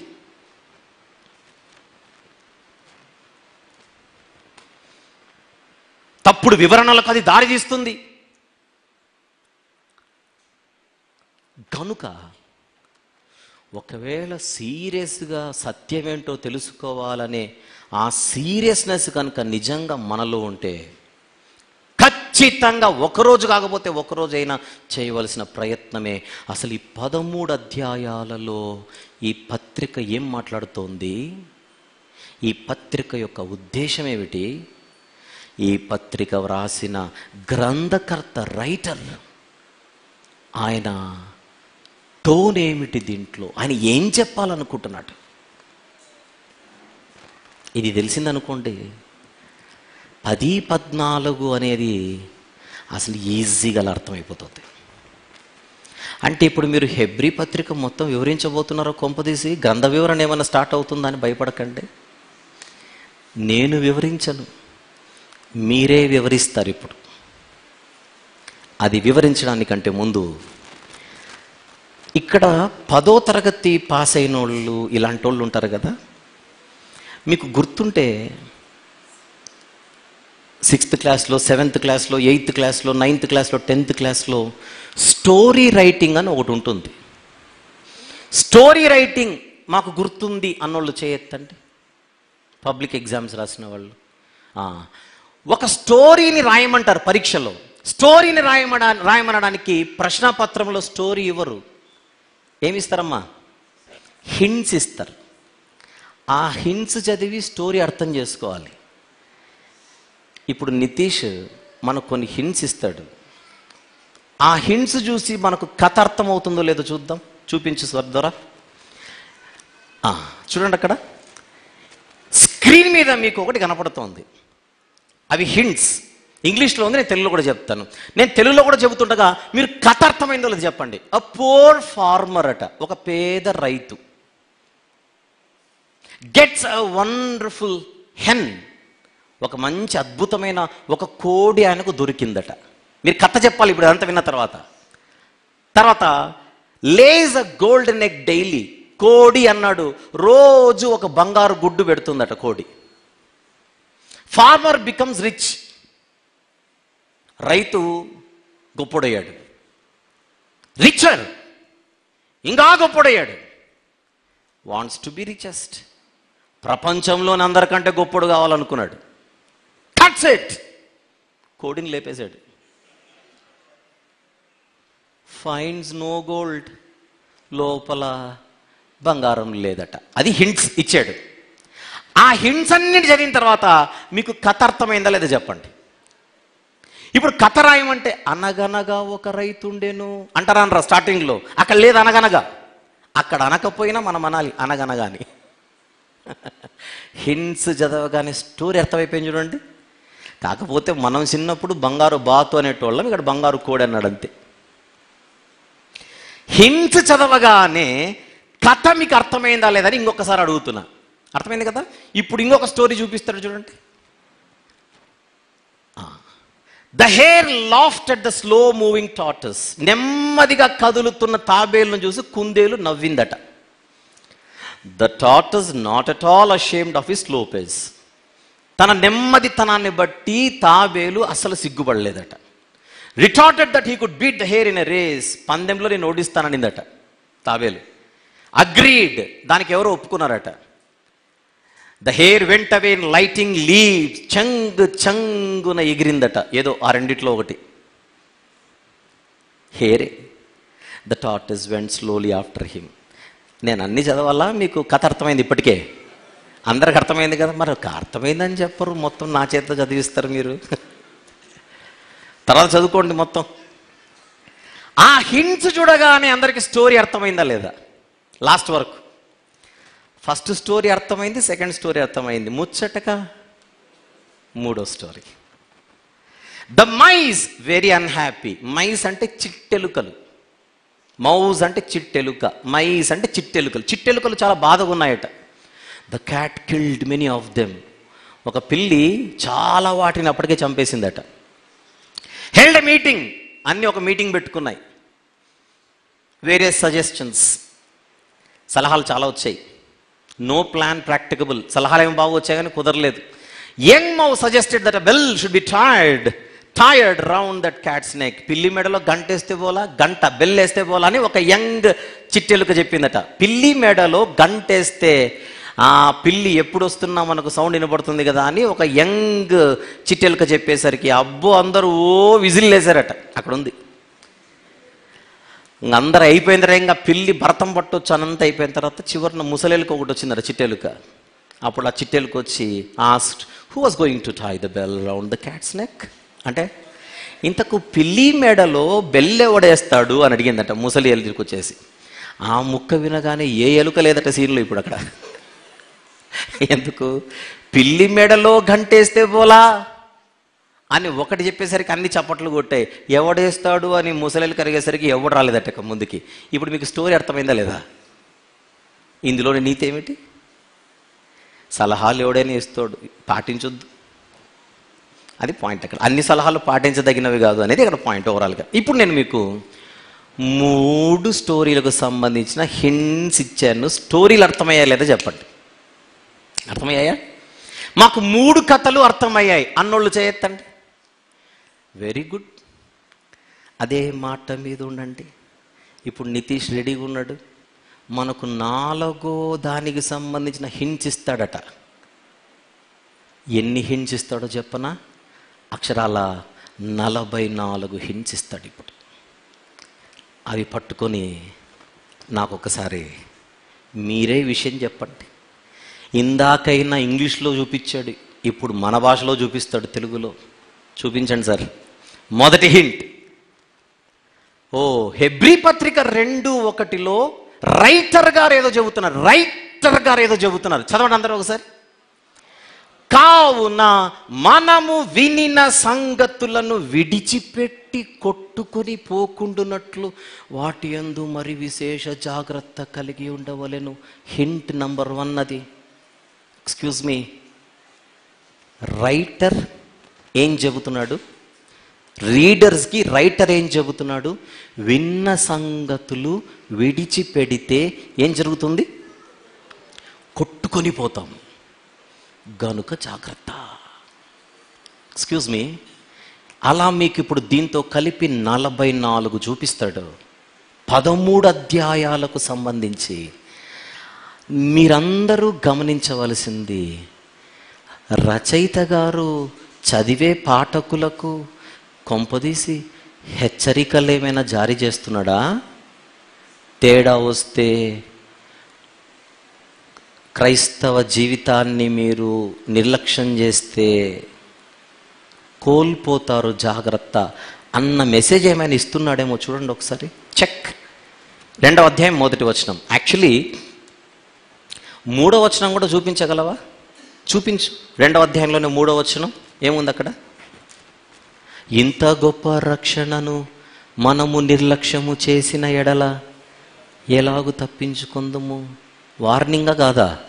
రక్షణను ఏం చేయకూడదని చెబుతున్నాడు? నిర్లక్ష్యము చేయకూడదు. నేను ఇప్పుడు 2వ అధ్యాయం 3వ వచనం కూడా చూపించాను కనుక మొత్తం 45, ఇప్పుడు 44 కాదు. Start, continue, next. అది చూడండి. 2వ అధ్యాయం నుంచి 3వ అధ్యాయం జంప్ చేసి 3వ అధ్యాయం 6వ వచనంలో ఒక మాట చూపిస్తున్నాడు. అయితే క్రీస్తు కుమారుడై ఉండి ఆయన ఇంటి మీద నమ్మకముగా ఉన్నాడు. ధైర్యమును నిరీక్షణ వలని ఉత్సాహమును తుదమట్టుకు స్థిరముగా చేపట్టిన ఎడల. కండిషన్, తుదమట్టుకు స్థిరముగా దానిని చేపడితేనే మనము ఆయనకు ఏమిగా ఉంటాము? ఇల్లుగా. నీకేమైనా కండిషన్ అర్థమవుతుందా? ఈరోజు మనకున్న నిరీక్షణను, ఈరోజు మనకున్నటువంటి దానివల్ల వచ్చే ఉత్సాహమును ఎంతవరకు స్థిరంగా పట్టుకోవాలట? తుదమట్టుకు అంటే ఫైనల్. మధ్యలో విడిచిపెడితే ఏదో కోల్పోతాం. నెక్స్ట్, అదే 3వ అధ్యాయం 12వ వచనం. సహోదరులారా, జీవము గల దేవునిని విడిచిపోవునట్టి విశ్వాసము లేని దుష్ట హృదయము మీలో ఎవని అందైనను ఒకవేళ ఉండునేమోనని జాగ్రత్తగా చూచుకొనుడి. ఎక్స్క్యూజ్ మీ, వాళ్ళు హెబ్రీ పత్రికలో 10వ అధ్యాయం 14వ వచనం చూపించి నువ్వు జాగ్రత్తగా ఉండాల్సిన అవసరమే లేదని వాళ్ళు అంటుంటే, అదే పుస్తకములో అదే రచయిత ఏం మాట్లాడుతున్నాడో చూద్దాం రండి అంటున్నాం అంతే. వాళ్ళు జీర్ణించుకోలేని వాస్తవం ఏంటో చెప్పన, హెబ్రీ పత్రిక రాయబడిందే క్రైస్తవ జీవితాన్ని నిర్లక్ష్యం చేస్తే మీరు ఊహించుకోలేని దెబ్బ పడుతుందని హెచ్చరించడానికే ఈ పత్రిక రాయబడింది. నేను ఇంకా 3-4 వచనాలే చూపించా. 45 వచనాలు చూసిన తర్వాత మ్యాటర్ అదే. మీరు కూడా నాకు అదే చెప్తారు. ఇంకో మాట చెప్పనా, అసలు హెబ్రీ పత్రిక అంటేనే వార్నింగ్ లెటర్. ఇది ఏం లెటర్ ఇది? ఆ ముక్క చెప్పండి ఎవరైనా వస్తే. వీళ్ళు నువ్వు 10వ అధ్యాయం 14 చెప్పడం కాదు, అసలు హెబ్రీ పత్రిక ఏ లెటరో చెప్పు. ఫిలిప్పీ పత్రిక అంటే కృతజ్ఞతా పత్రిక, థ్యాంక్స్ గివింగ్ లెటర్ అని అంటారు. అలా ఒక్కొక్క పత్రికను ఒక్కొక్క పదముతో మనం వర్ణించగలిగితే హెబ్రీ పత్రిక అంటే ఏంటి? అదే చెప్తున్నాను, ఇట్స్ ఎ వార్నింగ్ లెటర్. ఆ వార్నింగ్సే కనపడుతున్నాయి మీకు. పత్రిక నిండా హెచ్చరికలే. అప్పుడెందుకు, ఇంకా చాలా ఉంది. Continue, next. ఈ మాట ఒక నిమిషం 12 మళ్ళీ. సహోదరులారా, జీవము గల దేవునిని విడిచిపోనట్టి విశ్వాసము లేని దుష్ట హృదయము మీలో ఎవని ఎందైనను ఒకవేళ ఉండునేమోనని జాగ్రత్తగా చూచుకొనుడి. అలా నేను మొత్తం ఆ అబ్బాయి చూపించి అన్ని వచనాలను నేను చదువుతుంటాను, మీకు వార్నింగ్స్ అర్థమవుతున్నా లేదో క్యాచ్ చేయండి. నెక్స్ట్ 13, నేడు మీరు ఆయన శబ్దమును వినిన ఎడల కోపము పుట్టించినప్పటి వలె మీ హృదయములను కఠిన పరచుకొనకూడని ఆయన చెప్పాను కనుక, పాపము వలన, ఆ మాట వార్నింగ్, పాపము వలన కలుగు భ్రమ చేత మీలో ఎవడును కఠిన పరచబడకుండునట్లు. అంటే పాపం ఏం చేస్తుంది? పరిశుద్ధులను భ్రమపరుస్తుంది. గనుక ఎవడను కఠిన పరచబడకుండునట్లు నేడు అనబడు సమయం ఉండగానే ప్రతి దినమును ఒకనికొకడు బుద్ధి చెప్పుకొనుడి. ఏలయనగా మొదట నుండి మనకున్న దృఢ విశ్వాసము అంతము మట్టుకు గట్టిగా చేపట్టిన ఎడలనే క్రీస్తులో పాలివారయ్యుందుము. ప్రభువును అంగీకరించి, ప్రభువును హత్తుకొని, ప్రభుతో కలిసి సంఘ సహవాసము కలిగి జీవించిన కొందరి బ్రతుకులు విశ్వాసము నుండి తొలగిపోతున్నాయి. ఈ పత్రిక ఎందుకు రాశాడో చెప్పనా? ఇంకా క్లూ ఇస్తున్నాను ఇప్పుడు. ఈ పత్రిక ఎందుకు రాశాడో చెప్పనా? కొంతమంది ఆల్రెడీ ప్రభువును అంగీకరించి ఈ మధ్య కాలంలో ఆయన రక్తం మనకు సరిపోతుందో లేదో అనే అనుమానాలతో బతుకుతున్నారట. అంటే విశ్వాస భ్రష్టులవుతున్నారు. కంటిన్యూ. నెక్స్ట్ 4వ అధ్యాయం 1వ వచనం. ఆయన యొక్క విశ్రాంతిలో ప్రవేశించుదు మను వాగ్దానము ఇంకా నిలిచి ఉండగా మీలో ఎవడైనను ఒకవేళ, అన్నమాట చూడండి, మీలో ఎవడైనను ఒకవేళ ఆ వాగ్దానము పొందకుండా తప్పిపోవునేమోనని భయము కలిగియుందుము. హెబ్రీ పత్రికలో సబ్జెక్ట్ ఏది మాట్లాడుతున్నా ఆయన చెప్పాలనుకుంటోంది ఇదే. మీకు అర్థమైందా? ఈ జాగ్రత్తలు చెప్పడానికే ఆయన సబ్జెక్ట్ అంతా మాట్లాడుతుంటాడు. ఒక ఎల్ఐసి ఏజెంట్ మన దగ్గరకు వచ్చి ఒక అరగంట గంట సేపు మాట్లాడాడు అనుకోండి, ఆయన గంట సేపు ఎన్ని చెప్పినా ఆయన ఫైనల్గా మనకు చెప్పాలనుకుంటుంది ఒకటే, ఏంటో చెప్పనా? పాలసీ కట్టు బాబు అని. అది మ్యాటర్. మనము పాలసీ కట్టడానికి గంట సేపు 100 ఎగ్జాంపుల్స్ చెప్తాడు. ఆయన చెప్పే ప్రతి ఎగ్జాంపుల్ వెనుక ఆయన మనల్ని అడుగుతోంది ఏంటి చెప్పండి? పాలసీ కట్ట. మన ఇంటికి అప్పుడప్పుడు కొంతమంది రిప్రజెంటేటివ్స్ వస్తుంటారు వస్తువులు తీసుకొని, అంతేనా? కొన్ని వస్తువులు పుస్తకం తీసుకొని వచ్చి చాలా చెబుతారు. ఒక పావు గంట వాళ్ళు చెప్పేవన్నీ విన్న తర్వాత మనకు మ్యాటర్ అర్థమవుతుంది. ఇంతకు వాళ్ళు ఏమడుగుతున్నారు మనల్ని? ఏమడుగుతున్నారు? ఆ ప్రోడక్ట్ కొనమని. మీకు ఇది అర్థమైతే హెబ్రీ పత్రిక రాసిన రైటర్ గారు 1వ అధ్యాయం 1వ వచనము నుండి చివరి అధ్యాయము చివరి వచనం వరకు ఆయన ఏది మాట్లాడినా చెప్పాలనుకుంటుంది మాత్రం ఒకటే, నువ్వు నిలబడే ఉండాలి కానీ విశ్వాసంలో తొలగిపోకూడదు. ఆ ముక్కే నడుస్తుంటుంది. That is the central point of the letter. That is the mood of the letter and that is the tone of the writer. మళ్ళీ చదువుదాం. ఆయన యొక్క విశ్రాంతిలో ప్రవేశించుదు మన వాగ్దానము ఇంకా నిలిచి ఉండగా మీలో ఎవడైనను ఒకవేళ వాగ్దానము పొందకుండా తప్పిపోవునేమోనని. తప్పిపోతారా? అవకాశం ఉందా? ఆ మాట అంటున్నాడంటే అర్థం ఏంటి? వాగ్దానము కోల్పోయే అవకాశం ఉంది. కంటిన్యూ. నెక్స్ట్ అదే 4వ అధ్యాయం 11వ వచనం. కాబట్టి అవిధేయత వలన వారు పడిపోయినట్లుగా, పాత నిబంధనలో ఇశ్రాయేలీయులు, మనలో ఎవడునూ పడిపోకుండా ఆ విశ్రాంతిలో ప్రవేశించుటకు జాగ్రత్త పడుదుము. వాళ్ళెవరో పడిపోయారు, మనం కాదు కదా అనుకోకండి. మనము కూడా పడిపోయే అవకాశం ఉంది. అంటున్నాడా లేదా రైటర్? కంటిన్యూ. 5వ అధ్యాయం 11వ వచనం. పత్రిక అంతా చెప్పట్లేదు నేను, రైటర్ గారు ఏం చెప్పాలనుకుంటున్నాడో చూపిస్తున్నాను అంతే. 5వ అధ్యాయం 11వ వచనం. ఇందును గూర్చి మేము చెప్పవలసినవి అనేక సంగతులున్నవి గాని మీరు వినుటకు మందులైనందున వాటిని విశదపరుచుట కష్టం. నేను ఇంకా చాలా చెప్పాల సబ్జెక్టు, ఎక్కించుకునే స్థితిలో మీరు లేరంటున్నాడు వాళ్ళను. అంటే వాళ్ళెక్కడో వీక్గా కనబడుతున్నారు రైటర్ గారికి. అర్థమైందా? ఈ పత్రిక ఎవరికి రాస్తున్నాడు? వీక్ అయిపోయిన వాళ్ళకు చెబుతున్న సబ్జెక్ట్ ఇది. ఒక రకంగా చెప్పాలంటే బెత్తం తీసుకొని చెబుతున్నాడు పత్రిక. 5వ అధ్యాయం 11వ వచనం మళ్ళీ చదువుదాం. ఇందును గూర్చి మేము చెప్పవలసినవి అనేక సంగతులున్నవి గాని మీరు వినుటకు మందులైనందున. యేసుప్రభు రక్తంలో కడుగబడిన వాళ్ళు వీళ్ళందరూ. యేసుప్రభు రక్తంలో కడుగబడిన వారి గురించి చెబుతున్నాడు అక్కడ. వినుటకు మీరు మందులైనందున వాటిని విషదపరచుట కష్టము. కింద నెక్స్ట్ మాట 12వ వచనం.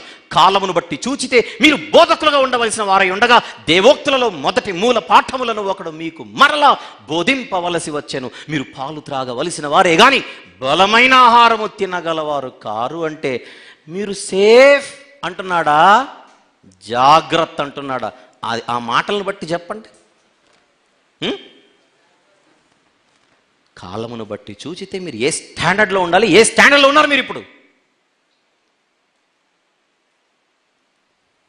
మా వాడిని బడిలో చేర్పించి 10 ఏళ్ళు అయింది మాస్టారు, ఆడికి ఇప్పటికీ 2 ఎంత అంటే ఆడు చెప్పట్లేదు. అంటే పొగుడుతున్నట్టు కాదు ఇది. అయ్యో మీ అభిమానం అండి, థ్యాంక్స్ అనకూడదు. 10 ఏళ్ళైనా మా వాడు ఇంకా 2 ఎక్కంలో ఈత కొడుతున్నాడు అంటే పొగుడుతున్నట్టు కాదు. కాలమును బట్టి చూచితే ఇప్పటికే వాడు లెక్కల్లో స్నానం చేయాలి, వాడు బకెట్లో మగ్గు కూడా ముంచలేకపోతున్నాడు. ఇది పొగడత కాదు. కంటిన్యూ నెక్స్ట్ మాట. 5వ అధ్యాయం 13వ వచనం. మరియు పాలు త్రాగు ప్రతి వాడును శిశువే గనుక నీతి వాక్య విషయంలో అనుభవము లేని వాడై ఉన్నాడు. వాళ్ళతో చెబుతున్న మాటలు ఇవన్నీ, మీకు అనుభవం రాలేదని చెప్పడం అదంతా మ్యాటర్. నెక్స్ట్ 5వ అధ్యాయం 14వ వచనం. వయస్సు వచ్చిన వారు అభ్యాసము చేత మేలు కీడులను వివేచించుటకు సాధకము చేయబడిన జ్ఞానేంద్రియములు కలిగి ఉన్నారు కనుక బలమైన ఆహారము వారికే తగునని. బలమైన వారి గురించి వీళ్ళతో ఎందుకు చెబుతున్నాడు? మీరు వాళ్ళంత బలంగా లేరని. మ్యాటర్ అర్థమవుతుందా? Are you able to catch the mood of the letter and the tone of the writer అని అడుగుతున్నాను ఇక్కడ. పత్రికలోని మూడ్ అర్థమవుతుందని అడుగుతున్నాను, రైటర్ యొక్క టోన్ అర్థమవుతుందని అడుగుతున్నాను నేను. ఏది సత్యం? వాక్య సారాంశం. కంటిన్యూ. 6వ అధ్యాయం 4వ వచనం హెబ్రీ పత్రిక. ఒకసారి వెలిగింపబడి పరలోక సంబంధమైన వరమును రుచి చూచి పరిశుద్ధాత్మలో పాలివారై. నెక్స్ట్. దేవుని దివ్యవాక్యమును రాబో యుగ సంబంధమైన శక్తుల ప్రభావమును అనుభవించిన తరువాత, ఆ మాట అంటలించేయండి, తప్పిపోయిన వారు.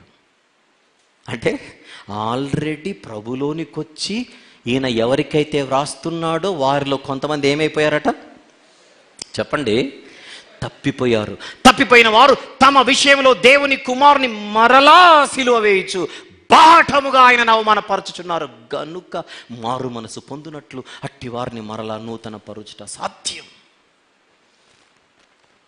యేసు ప్రభువే మాకు దిక్కు అని ఒకప్పుడు లోపలికొచ్చి ఇప్పుడు యేసు ప్రభు లేకున్నా పర్వాలేదు అనే ఒక భావనలోనికి రావడం, వేరే వేరే ఆప్షన్స్ని వెతుక్కోవడం. చార్మినార్కి హైదరాబాదులో 4 దారులు ఉంటాయి. ఏ దారిలో వెళ్ళినా చార్మినార్ వస్తుంది అంటుంటారు బయట. అలాగనే స్వర్గానికి కూడా చాలా దారులు ఉంటాయి. ఏ దారిలో వెళ్ళినా స్వర్గమే వస్తుంది, ఈయననే నమ్ముకుంటేనే కాదు అనే భావనలోకి వెళ్ళిపోయారు. మనకు పరిచయస్తుల్లో కొంతమంది అలా లేరు. గుర్తు తెచ్చుకోండి ఒకసారి. విచిత్రం ఏంటంటే కొంతమంది మనల్ని ప్రభులోనికి నడిపించిన వాళ్ళు పడిపోయి ఉంటారు. ఇప్పుడు మనలను ప్రభులోనికి నడిపించిన వారు ఇప్పుడు పడిపోయి ఉంటారు. మనం వెళ్ళి చెబితే నువ్వా నాకు చెప్పేది అంటారు మళ్ళీ రివర్స్లో. నేను నీకు చెప్పినోండి, దెబ్బకు నోరు మూసుకోవాల్సిందే మనం. ఇది నిజమే కదా అని. కంటిన్యూ. నెక్స్ట్ 8వ వచనం. అసలు ఈ ముక్కడగండి ఇది ఎందుకు చెబుతున్నాడు? ఇప్పుడు 6వ అధ్యాయం 8వ వచనం చదువుతున్నాను చూడండి. అయితే ముండ్ల తుప్పలును గచ్చ తీగెలును దాని మీద పెరిగిన ఎడల అది పనికిరాదని విసర్జింపబడి శాపము పొంద తగినదగును, తుదకది కాల్చివేయబడును. ఈ బృందం తగిలితే హెబ్రీ పత్రిక ఏం మాట్లాడకండి. 6వ అధ్యాయం 8వ వచనం చూపించి ఈ వచనం అర్థం ఏంటో చెప్పండి. రైటర్ దీని గురించి ఎందుకు చెప్పాడు అది అంటే ఏందనుకుంటున్నారు? అయితే ముండ్ల తుప్పలు గచ్చ తీగలు దాని మీద పెరిగిన ఎడల, అంటే దాని మీద అంటే పై సందర్భం చదివితే భూమి గురించి మాట్లాడుతున్నాడు. అసలు హెబ్రీ పత్రికలో భూమి ఎందుకు వచ్చింది, భూమి మీద ముండ్లెందుకు వచ్చాయి, భూమి మీద తుప్పలు ఎందుకు వచ్చాయి, భూమి మీద గచ్చ తీగలు ఎందుకు వచ్చాయి, భూమి విసర్జింపబడడం ఏమిటి, నేల శాపానికి గురవడం ఏంటి, తుదకది కాల్చివేయబడడం ఏంటి, అసలు రైటర్ ఏం చెప్పాలనుకుంటున్నాడో చెప్పుదురా? అడగండి ఇదే మాట. 6వ అధ్యాయము 8వ వచనంలో రైటర్ ఏం చెప్పాలనుకుంటున్నాడు చెప్పండి. ఏం చెప్పాలనుకుంటున్నాడు చెప్పనా? ఇంటికి వెళ్ళి చదవండి తర్వాత 6వ అధ్యాయంలో. క్రైస్తవుడంటే భూమి లాంటివాడు. పైన 7వ వచనం చూపించి ఒకసారి. 8వ వచనం చూపిస్తున్నావు కానీ 7వ వచనం చూపించి, ఎట్లనగా భూమి తన మీద తరచుగా కురియు వర్షమును త్రాగి ఎవరి కొరకు వ్యవసాయము చేయబడునో వారికి అనుకూలమైన పైరులను ఫలించుచు దేవుని ఆశీర్వచనము పొందును. తన మీద పడుతున్న నీళ్లను తాగి భూమి మంచి పంటను ఇచ్చినంత వరకే దాన్ని హాయిగా చూస్తారు జనాలైనా దేవుడైనా. ఇవ్వవలసిన పంటకు బదులుగా ముండ్ల తుప్పలను, నెక్స్ట్ మాట చూపించు, ముండ్ల తుప్పలను గచ్చ తీగలను అది ఫలించడం మొదలు అయిందనుకోండి, అప్పుడు ఇక మీదట ఈ నేలలో నుంచి మంచి చెట్లు ఏమీ రావని అందరూ నిర్ధారించుకొని చివరికి ఏం చేస్తారట?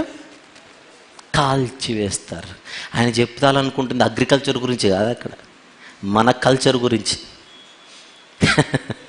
ఇది మన కల్చర్, అగ్రికల్చర్ కాదు. ఒక నేల నుండి రావలసిన మంచి చెట్లు ఫలించకుండా ఏదేసినా ముండ్లే వస్తున్నాయనుకోండి, ఏది వేసినా గచ్చ తీగలే వచ్చేస్తున్నాయనుకోండి, ఏం చేస్తారట? మొత్తం అన్నిటినీ. అప్పుడప్పుడు మన ఇంటి చుట్టూ కూడా పిచ్చి పిచ్చి మొక్కలన్నీ పెరుగుతూ ఉంటాయి.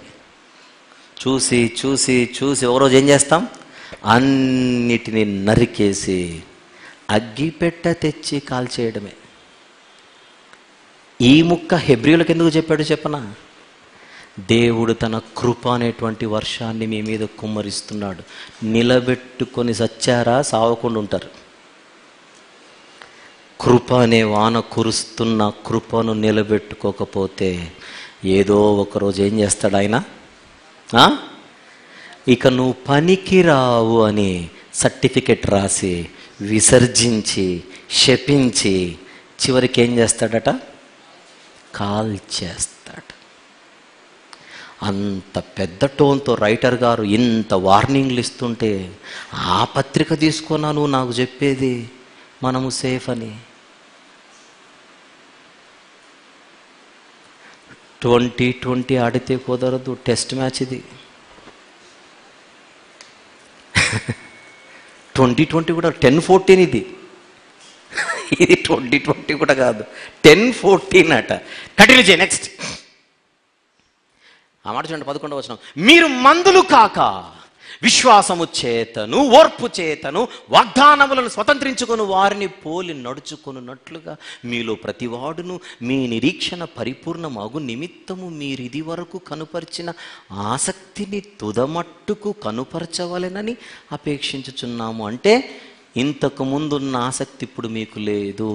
ఆ ఆసక్తి ఫైనల్ వరకు మీలో చూడాలని మా అపేక్ష.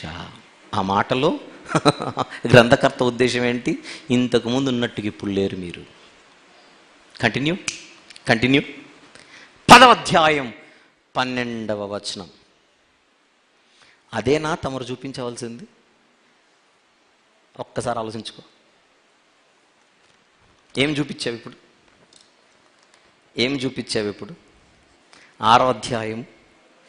నువ్వు ఇప్పుడు అడ్డంగా బుక్ అయిపోయింది. నీ సంగతి చెప్తా. నాకు నా ఫైటింగ్ వాళ్ళతో కాదు ఇప్పుడు కాసేపు, నీతో. 6వ అధ్యాయము ఏ వచనం చూపించారు సార్ ఇందాక? ఏ వచనం చూపించారు ఇందాక? ఇది ఎగ్గొట్టావు కదా, 10,000 కట్టు. 6వ అధ్యాయం 15వ వచనం చూపించాలి. ఆ మాట నమ్మి అతడు అంటే ఎవరు అనుకుంటున్నారు? అబ్రహాం గారు. ఆ మాట నమ్మి అతడు ఓర్పుతో సహించి, ప్రొజెక్టర్ ఆపరేటర్ ఎవరు ఇక్కడ? రైట్. ఆ మాట నమ్మి అతడు ఓర్పుతో సహించి ఆ వాగ్దాన ఫలము పొందెను. వీళ్ళకు పత్రిక రాస్తూ అబ్రహాము గారి ఓర్పు గురించి ఎందుకు చెప్పాడు అంటే, దేవుడు అబ్రహాము గారికి వాగ్దానం ఇచ్చినా అది ఆయన పొందడానికి అబ్రహాము గారిలో ఏ గుణము ఉండినది? ఓర్పు. అది మీలో కరువైంది. అది సబ్జెక్ట్. అది హెబ్రీయులారా, దేవుడు అబ్రహాముకు చేసినట్టుగా మీకును వాగ్దానము చేశాడు, మనకు, క్రైస్తవులైన మనకు. కానీ దాన్ని మీరు పొందుకోవడంలో ఫెయిల్ అవుతున్నారు. ఎందుకో చెప్పనా? దేవుని వాగ్దానాలు మనం పొందుకోవాలంటే మనలో ఏ గుణాలు ఉండాలి? ఓర్పు. అది చెప్తున్నాడు అక్కడ. అడగండి. 6వ అధ్యాయం 15వ వచనంలో అబ్రహాము గారి ఓర్పు గురించి వీళ్ళకి ఎందుకు చెప్పాడని అడగండి. జస్ట్ ఇప్పుడు చూపించండి, మీరు చూపించాలనుకున్నది. 10వ అధ్యాయం 12వ వచనం. 10వ అధ్యాయం 12వ వచనం. ఈయనైతే పాపముల నిమిత్తమై సదాకాలము నిలుచు ఒక్క బలిని అర్పించి అప్పటి నుండి తన శత్రువులు తన పాదములకు పాదపీఠంగా చేయబడు వరకు కనిపెట్టుచు దేవుని కుడి పోర్షన్ ఆసీనుడి. ఈయనైతే ఎవరిని కంపేర్ చేసి చెప్తున్నాడు సార్? వాళ్ళు చెప్పాలి ఇవన్నీ అంటే అక్కడ ఏదో ఒక కంపారిజన్ జరుగుతోంది. కంటిన్యూషన్. నెక్స్ట్ 18వ వచనం. వీటి క్షమాపణ ఎక్కడ కలుగునో అక్కడ పాప పరిహారార్థ బలి ఇకను ఎన్నడూ ఉండదు. అదెందుకు చెప్తున్నాడు? మళ్ళీ బలి ఉండదు, మళ్ళీ బలి ఉండదని ఎందుకు చెప్తున్నాడు? అసలు ఆయన ఫోకస్ అప్పుడేమో యేసుప్రభు బలి, తర్వాత ఇంకొకరి బలి అని కాదు. కంటిన్యూషన్. నెక్స్ట్. సహోదరులారా, యేసు మన కొరకు ప్రతిష్ఠించిన మార్గమున అనగా నూతనమైనదియు జీవము గలదియు ఆయన శరీరమును తెర ద్వారా ఏర్పరచబడిన దీవునైన మార్గమున ఆయన రక్తము వలన పరిశుద్ధ స్థలమునందు ప్రవేశించుటకు మనకు ధైర్యము కలిగి ఉన్నది గనుకను. నెక్స్ట్ 19 నుంచి 22. 20 ఎక్కడ? 20 లేదా? కలిసి ఉన్నాయా? రైట్. గనుక మనస్సాక్షికి కల్మషము తోచకుండానట్లు ప్రోక్షింపబడిన హృదయం గల వారమును నిర్మలమైన ఉదకముతో స్నానము చేసిన శరీరము గల వారమునై ఉండి విశ్వాస విషయంలో సంపూర్ణ నిశ్చయత కలిగి యథార్థమైన హృదయముతో మనము దేవుని సన్నిధానమునకు చేరుదుము. విశ్వాస విషయములో సంపూర్ణ నిశ్చయత కలిగి అని వీళ్ళకెందుకు చెబుతున్నాడు? విశ్వాస విషయంలో సంపూర్ణ నిశ్చయతను వీళ్ళు ఏం చేస్తున్నారు? కోల్పోతున్నారు. ఇంతకుముందు నమ్ముకున్నంతగా యేసుప్రభుని ఇప్పుడు నమ్ముకోవట్లా. ఇంతకు ముందున్నంత నమ్మకం యేసుప్రభు ఇప్పుడు లేదు. ఇంతకు ముందున్నంత విశ్వాసం, ఇంతకు ముందున్నంత గౌరవం యేసుప్రభు మీద తగ్గిపోతొస్తున్న వాళ్ళకు రాస్తున్న పత్రిక ఇది. Catch the point. నెక్స్ట్ 23వ వచనం. వాగ్దానము చేసిన వాడు నమ్మదగిన వాడు గనుక మన నిరీక్షణ విషయమై మనం ఒప్పుకొనినది నిశ్చలముగా పట్టుకుందుము. వాగ్దానం చేసినోడు నమ్మకమైన వాడు, దాన్ని పట్టుకోవాల్సిన బాధ్యత మనది. మధ్యలో నేను నమ్మనంటే ఇశ్రాయేలు చేసింది అదే పాత నిబంధనలో. కనాను ఇస్తానన్నాడు, ప్రయాణం చేయి వచ్చేంత వరకు నడిపిస్తున్నాడుగా. మధ్యలో మాకు ఐగుప్తే బాగుంది, ఐగుప్తుకు మేలు వెళ్ళుట మేలు కాదా అంటే వెళ్ళిపోరా అన్నాడు. అంతే. వెళ్ళిపో, దమ్ముంటే వెళ్ళిపోయి ఐగుప్తుకు. మళ్ళీ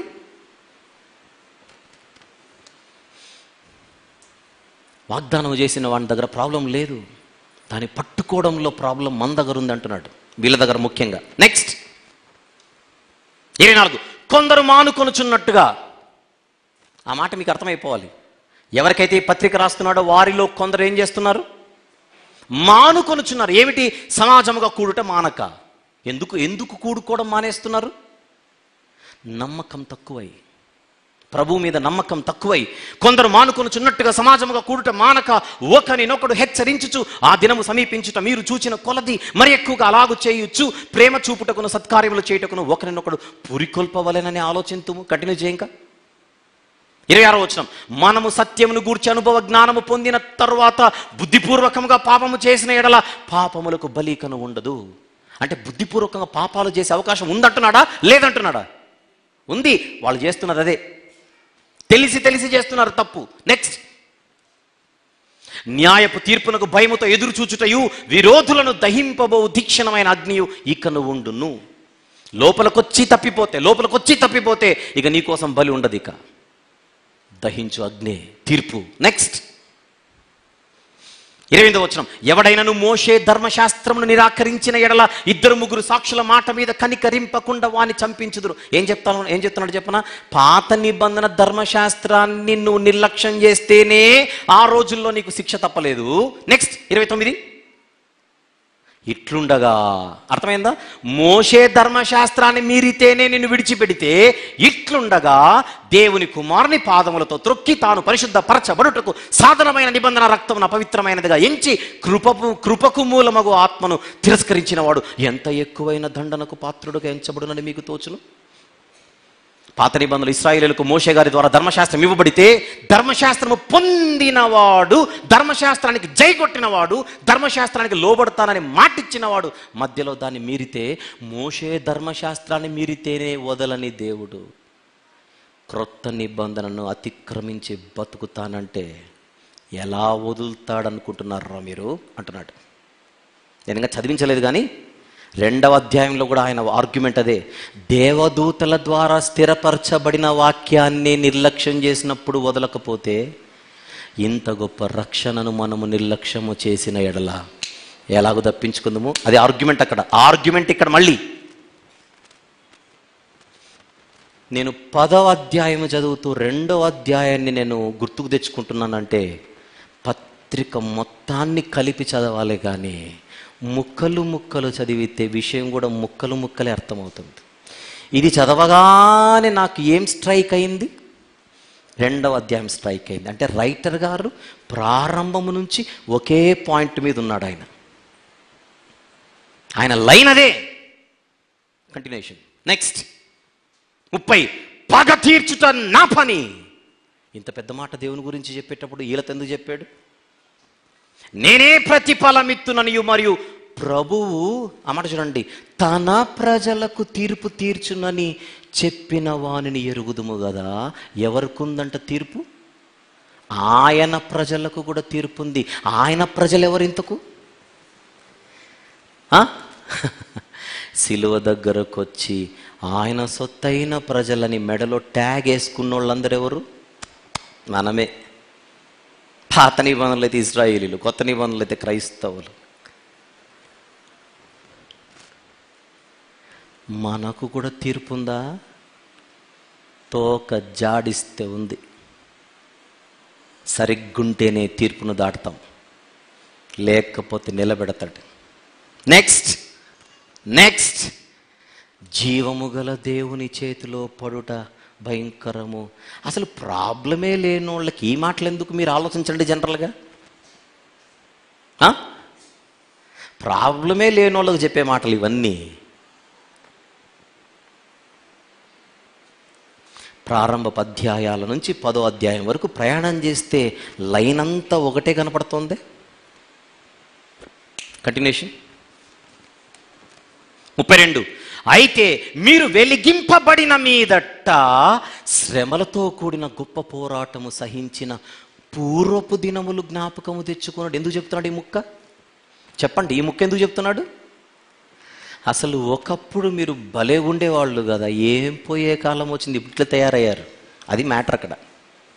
పూర్వపు దినములు జ్ఞాపకము చేసుకున్నాడు అంటే అర్థం ఏంటి? శ్రమలతో పోరాటము చేసిన హిస్టరీ మీది. ఇప్పుడు ఎవడు బెదిరించాడు మిమ్మల్ని? ఇప్పుడు ఎందుకు తప్పిపోతున్నారు? ఇప్పుడు ఎందుకు బలహీనపడుతున్నారు? నెక్స్ట్, కాబట్టి మీ ధైర్యమును విడిచిపెట్టకుడి. అంటే వీళ్ళు ఏం చేశారు చెప్పండి? ఇక విడిచిపెట్టేశారు. దానికి ప్రతిఫలముగా గొప్ప బహుమానము కలుగును. ఇప్పుడే మీరు ఇంకా బలంగా ఉండాలి. నెక్స్ట్, మీరు దేవుని చిత్తమును నెరవేర్చిన వారై వాగ్దానము పొందు నిమిత్తము మీకు ఓరిమి అవసరమై ఉన్నది. 6వ అధ్యాయంలో అబ్రహాము గారి గురించి చెప్పాడేమని? అబ్రహాము ఓర్పుతో వాగ్దానమును పొందెను. ఇప్పుడు 10వ అధ్యాయంకి వచ్చేసరికి మీకు ఓర్పు అవసరమై ఉన్నది. అక్కడేం చెప్పాడు? అబ్రహాము ఓర్పుతో పొందాడు. ఇక్కడేమంటున్నాడు? మీకు ఓర్పు అవసరము. అంటే అబ్రహాము గారిలా మీరు బతకట్లేదు. రైటర్ గారు చెబుతున్న దానికి పూర్తిగా భిన్నంగా చెబుతున్నారు వీళ్ళు. మీరు ప్రాబ్లంలో ఉన్నారని చెబుతున్న రైటర్ గారి మూడుని పక్కన పెట్టి మనము ప్రాబ్లంలో లేమని తిప్పేస్తున్నారు. వీళ్ళని ఏం చేయాలో చెప్పండి. నెక్స్ట్, నా ఎదుట నీతిమంతుడైన వాడు, ఆ మాట చూడండి, నా ఎదుట నీతిమంతుడైన వాడు విశ్వాసమూలముగా జీవించును గాని అతడు వెనుక తీసిన ఎడలా అతని యందు నా ఆత్మకు సంతోషముండదు. అంటే వెనుక తీసేవారు కూడా ఉంటారా? చెప్పండి. క్రైస్తవులలో ఉంటారనే కదా? ఉంటారు కాదు, వీళ్ళల్లో ఉన్నారు గనుక. కొంతమంది వెనుకడుగులు వేస్తున్నారు గనుక. ఆ మాట ఎందుకు చెప్పాడు అర్థం చేసుకోవద్దు. కంటిన్యూ. అయితే మనము నశించుటకు వెనుక తీయువారము కాము గాని ఆత్మను రక్షించుకొనుటకు విశ్వాసము కలిగిన వారై ఉన్నాము. ఆ ముక్క ఎందుకు ఇచ్చానంటే మీకు ఇప్పుడు వెనుక తీస్తే ఏముందని? నాశనం. ఆ మాట చూడండి, అక్కడ వెనుక తీస్తే రిజల్ట్ ఏమిటి? నాశనం. ఉంటే రక్షణ, వెనుక తీస్తే నాశనం. వన్స్ సేవ్డ్ ఆల్వేజ్ సేవ్డ్ లేదే? అక్కడ ఉందా? లేదే? నెక్స్ట్, 11వ అధ్యాయం మన ఫేవరెట్ అధ్యాయంగా, విశ్వాసమనున్నది నిరీక్షింపబడు వాటి యొక్క నిజ స్వరూపమును అదృశ్యమైన ఉన్నవి అనుటకు రుజువై ఉన్నది. అదెందుకు చెప్పాడు? అసలు కంటత వాక్యం ఇది. మనకు చిన్నప్పటి నుంచి మనకు కంటత వాక్యం అది. అసలు అదెందుకు చెప్పాడు గ్రంథకర్త? విశ్వాసమనున్నది నిరీక్షింపబడు వాటి యొక్క నిజ స్వరూపమును అదృశ్యమైనవి ఉన్నవి అనుటకు రుజువై ఉన్నది. అంటే కంటి ముందు కనిపించకపోతే మీరు నమ్మరా? ఆయన ఆర్గ్యుమెంట్ అది. కళ్ళతో చూస్తేనే నమ్ముతారా? అసలు విశ్వాసం అంటే కళ్ళతో చూసి నమ్మేదా, చూడకుండా నమ్మేదా? అది ఆర్గ్యుమెంట్. 2వ వచనం, దానిని బట్టియే పెద్దలు సాక్ష్యము పొందిరి. ఎవరా పెద్దలు? హేబెలు గారు, హనోకు గారు, నోవహు గారు, అబ్రహాము గారు, ఇస్సాక్ గారు, యాకోబు గారు, శారమ్మ గారు, మొత్తం విశ్వాస వీరులు ఎవరైతే ఉన్నారో. అసలు 11వ అధ్యాయం హెబ్రీ పత్రికలో విశ్వాస వీరుల గురించి హెబ్రీయులకెందుకు చెబుతున్నాడు? నా ప్రశ్న. ఎందుకు చెప్పనా? సీనియర్లను చూపిస్తే వాళ్ళ బతుకులు చదివైనా బుద్ధి వస్తుందని వీళ్ళకి. కళ్ళ ముందు చూస్తే నమ్ముతారా? కళ్ళతో చూస్తే నమ్ముతారా? అయితే హేబేలు చూసి నమ్మినోడు కాదే, హనోకు చూసి నమ్మినవాడు కాదే, అబ్రహాము చూసి నమ్మినవాడు కాదే, జలప్రలయాన్ని నోవాహు గారు చూసి నమ్మినవాడు కాదే. అది కౌంటర్. అది వరకు చూడని, అది వరకు కానని, అది వరకు వినని ఒక మహాప్రళయం రాబోతుందంటే చేతులు కట్టుకొని నమ్మి ఓడను సిద్ధపరిచిన నోవాహు అనే తండ్రి మీకు నేర్పిస్తున్న పాఠం ఏంటని అడుగుతున్నాడు. చూపించు నెక్స్ట్ మాట. 6వ వచనం, విశ్వాసము లేకుండా దేవునికి ఇష్టడై ఉండుట అసాధ్యము. వీళ్ళకెందుకు చెప్తున్నాడు మాట? విశ్వాసాన్ని కోల్పోతున్నారు కనుక. దేవుని యొద్దకు వచ్చువాడు ఆయన ఉన్నాడనియు తనను వెదుకు వారికి ఫలము దయచేవాడనియు నమ్మవలెను కదా అంటున్నాడు. అర్థం ఏంటి? ఆ ప్రశ్నకు ఆన్సర్ చెప్పనాలని.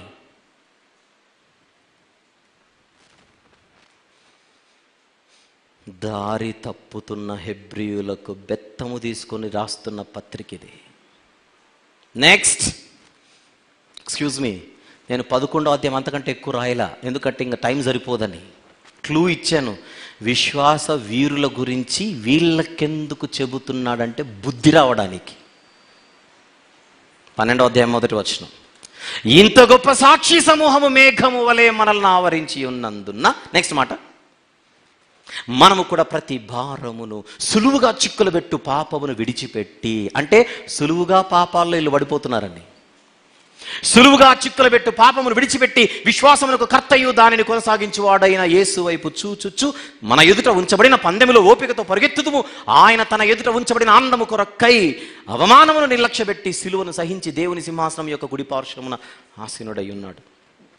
ఎందుకు ఇంత సపోర్ట్ చేస్తున్నాడు? తన ఆర్గ్యుమెంట్ ఇదంతా ఇంత బలంగా ఎందుకు మాట్లాడుతున్నాడు? వాళ్ళని బలపరచడానికి. నెక్స్ట్, పడిపోకూడదని. మీరు అలసట పడకయు మీ ప్రాణములు విసుకకయు ఉండునట్లు పాపాత్ములు తనకు వ్యతిరేకంగా చేసిన తిరస్కారం అంతయు ఓర్చుకొనిన ఆయనను తలంచుకొనుడి. ఎందుకు ఓర్పు ఓర్పు ఓర్పు అంటున్నాడు?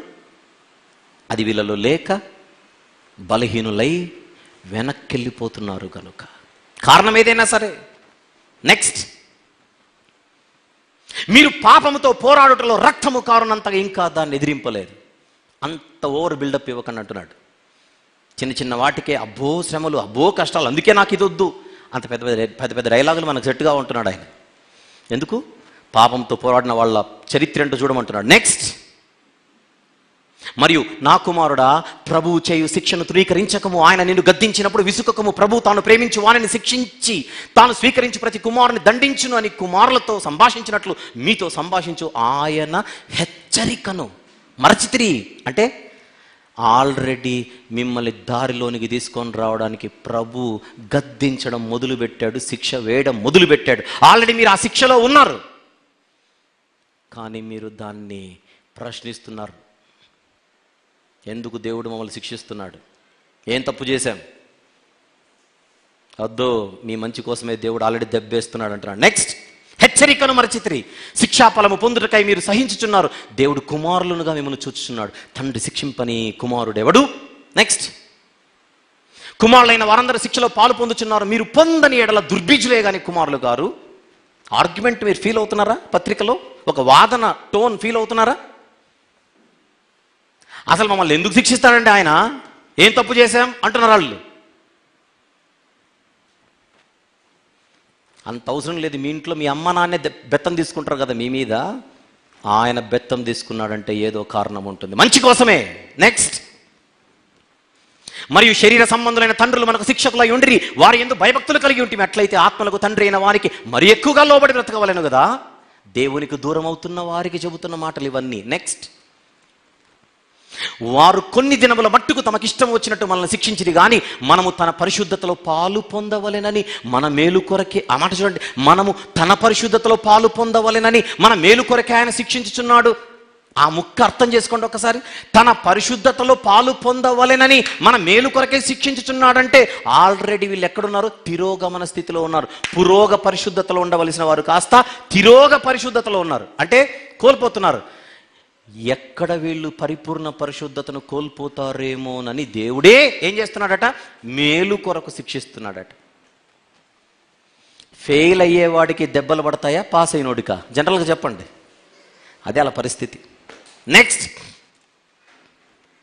మరియు ప్రస్తుతమందు సమస్త శిక్షయు దుఃఖకరముగా కనబడునే గాని సంతోషంగా కనబడదు. అయినను దాని యందు అభ్యాసము కలిగిన వారికి అది నీతి అను సమాధానకరమైన ఫలమునిచ్చును. అర్థం చేసుకోండి ఎందుకు చెప్తున్నాడు మాట. అన్నీ ఇప్పుడు మీకు ఇబ్బందిగానే ఉంటాయి, దెబ్బలు పడితే ఇబ్బందే, కానీ మంచి జరుగుతుంది. నెక్స్ట్, కాబట్టి వడలిన చేతులను సడలిన మోకాళ్ళను బలపరచుడి. వీక్ అయిపోయారు ఇప్పుడు మీరు. నెక్స్ట్, మరియు కుంటికాలు బెనకక బాగుపడు నిమిత్తము మీ పాదములకు మార్గములను సరళము చేసుకునుడి. మీ పాదాలు మీ కాళ్ళు వీక్ అయిపోయాయి. నెక్స్ట్, అందరితో సమాధానము పరిశుద్ధతయు కలిగి ఉండుటకు ప్రయత్నించుడి. పరిశుద్ధత లేకుండా ఎవడును ప్రభువును చూడడు. అసలు ఎక్కడికి వస్తున్నాడు చూడండి సబ్జెక్ట్. ఆ దేవుడొద్దు, ఈ విశ్వాసం వద్దు, ఏమొద్దు, మా బతుకు మేము బతికేస్తాం, వస్తే వచ్చింది లేదంటే లేదు, ఆ స్వర్గం ఏదో అన్న బతుకులు ఉంటే జాగ్రత్త. పరిశుద్ధత నిర్లక్ష్యం చేశారనంటే పరిశుద్ధత లేకుండా దేవుని మీరు అసలు చూడలేరు. సబ్జెక్ట్.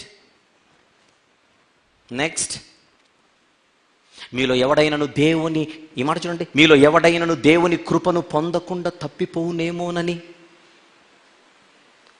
కృపను కోల్పోతామా? వీళ్ళ ఆర్గ్యుమెంట్ ఏంటి? ఈ సదరు బోధక సమూహ ఆర్గ్యుమెంట్ ఏంటి? దేవుడు కృపచేత రక్షించేసుకున్న తర్వాత నువ్వెట్లా రక్షణ పోగొట్టుకుంటావు? అబ్బే తప్పు. హెబ్రీ పత్రికలో ఏముందంటే అని ఆ ముక్క చూపిస్తారు మనకు. ముక్కెందుకు బాసు, మొత్తం చదువుదాం రా అన్నాం అంతే. హెబ్రీ పత్రిక రైటర్ గారు చెప్పేది ఒకటి, వీళ్ళు మనకు చెప్పేది ఒకటి. దేవుని కృపను పొందకుండా తప్పిపోవునేమోననియు చేదైన వేరు ఏదైనను మొలిచి కలవరపరచుట వలన అనేకులు అపవిత్రులైపోదురేమోనని తాను చెడిన కోతి వనమెల్లా చెరిపివేయనన్నట్టుగా సంఘంలో ఒక్కడు తప్పిపోతే చాలు మిగిలిన ఒక 10 మందినైనా లాగుతాడు చెడగొట్టడానికి. జాగ్రత్త అంటున్నాడు ఇక్కడ. అనేకులు అపవిత్రులై పోదురేమోననియు నెక్స్ట్ మాట ఒక పూట కూటి కొరకు తన జ్యేష్ఠత్వపు హక్కును అమ్మివేసిన ఏషావు వంటి భ్రష్టుడు. దేవుడిచ్చిన జ్యేష్ఠత్వమును అమ్మేసిన ఏషావు గురించి ఇక్కడెందుకు చెప్పాడు? దేవుడిచ్చిన ఆధిక్యతను మనము కూడా లోకం కోసం అమ్మేసుకుంటూ ఉంటాం. ఏషావు ప్రస్తావన ఎందుకు వచ్చింది ఇక్కడ? మన జీవితాలలో ఏషావులు కనపడుతున్నారు దేవునికి. ఆ మనిషి ఒక పూట కూటి కొరకు అమ్మేస్తే మనం దేనికో దేవుణ్ణి అమ్మేస్తున్నాం. అది భ్రష్టత్వం. ఒక పూట కూటి కొరకు తన జ్యేష్ఠత్వపు హక్కును అమ్మి వేసిన ఏషావు వంటి భ్రష్టుడైనను నెక్స్ట్ మాట వ్యభిచారి అయినను ఉండునేమోనని జాగ్రత్తగా చూసుకునుడి. అసలు హెబ్రీ పత్రికలో జారత్వం గురించి వ్యభిచారం గురించి పలుమార్లు ప్రస్తావిస్తున్నాడంటే వాళ్ళ మధ్య ఏ ప్రాబ్లం ఉందో మీరు గెస్ చేయండి. ఇప్పటికే కామాభిలాష. ఈ ప్రబుద్ధులు మనకేం చెప్తారు? మనము సేఫ్. ఎవరు చెప్పారు మీకు సేఫ్? హెబ్రీ పత్రిక. అందుకే హెబ్రీ పత్రికను అంత సీరియస్గా పట్టుకున్నా నేను ఇక్కడ. హెబ్రీ పత్రిక తీసుకొని అసలు హెబ్రీ పత్రికను వాళ్ళు పొరపాటున తీసుకుంటున్నారు. దాన్ని టచ్ చేస్తే కరెంటు షాకే తగులుతుంది. కరెక్ట్గా టచ్ చేయాలి కానీ దాన్ని. వీళ్ళ వాదనను తిప్పికొట్టడానికి బైబిల్ అంత అవసరంలా. వాళ్ళ అంబుల పొదిలో ఉన్న హెబ్రీ పత్రిక ఒక్కటి చాలు. వాళ్ళు ప్లగ్ సరిగా పెట్టట్లా, అందుకే షాకులు తగలట్లా. వాళ్ళ ఆర్గ్యుమెంట్ను పట్ట కొట్టేదే హెబ్రీ పత్రిక. అది పట్టుకొని వస్తున్నారు వీళ్ళు. నెక్స్ట్,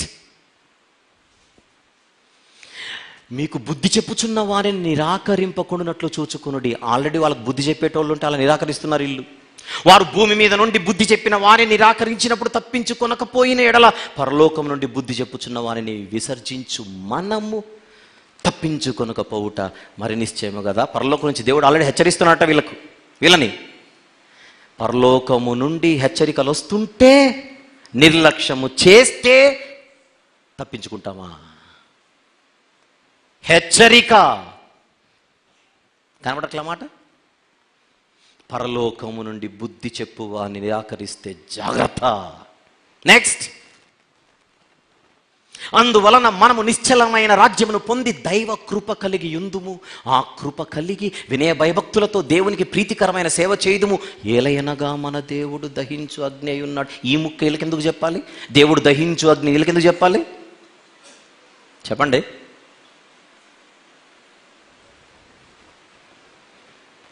మన దేవుడు చాలా స్ట్రిక్ట్ అన్న మొక్కలకి ఎందుకు చెప్పాలి? కాపీలు బొట్టిగా పాస్ అవుదాం అనుకుంటున్నారు వీళ్ళందరూ, అందుకు స్ట్రిక్ట్ అని చెప్పాడు ఇక్కడ. ఆయన దగ్గర ఈ డ్రామాలన్నీ వర్కౌట్ కావు. నెక్స్ట్, అబ్బా ఇప్పుడు కనపడే వచనం మనకు ఎంత ఫేవరెట్ వర్సో, వివాహము అన్ని విషయములలో ఘనమైనది. ఆ ముక్కెందుకు చెప్పాడో చెప్పనా? మీరు పెళ్లి చేసుకునేటప్పుడు పెళ్లి పత్రికలో రాసుకోమని చెప్పడానికి కాదు అది. వివాహం అన్ని విషయములలో ఘనమైనది అని వాళ్ళకి ఎందుకు చెప్తున్నాడంటే వీళ్ళ వివాహ జీవితాలు భ్రష్టు పట్టిపోతున్నాయి. చెప్పనా? పెళ్ళి ఒకరితో, షోకు మరొకరితో. అందుకు చెప్పాడు ఈ మాట. సర్టిఫికెట్ ఒకరితో, షికారు మరొకరితో. అందుకు చెబుతున్నాడు ఇక్కడ. వివాహం అన్ని విషయములలో ఘనమైనది గాను పానుపు నిష్కల్మషమైనది గాను ఉండవలేను. ఎందుకు చెప్పాడు ఇది? వేశ్య సంగులకును వ్యభిచారులకును దేవుడు తీర్పు తీర్చును. ఈ ముక్క వీళ్ళకెందుకు చెప్పాడు? అందులో వీళ్ళు పీజీలు చేశారు కనుక. మీకు అర్థమవుతుందా? అందులో వీళ్ళు పీజీ హోల్డర్స్, యూనివర్సిటీ స్కాలర్స్ వీళ్ళు. ఎందులో ఒక ఊర్లో ఒక సంసారం, ఒక ఊర్లో ఒక సర్టిఫికెట్, మరో ఊర్లో షికారు.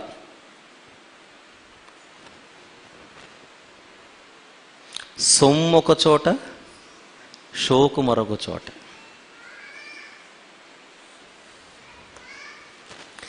ఈ పత్రిక తీసుకొనేనా వీళ్ళు ఫైటింగ్కి వచ్చేది? ఆలోచించండి.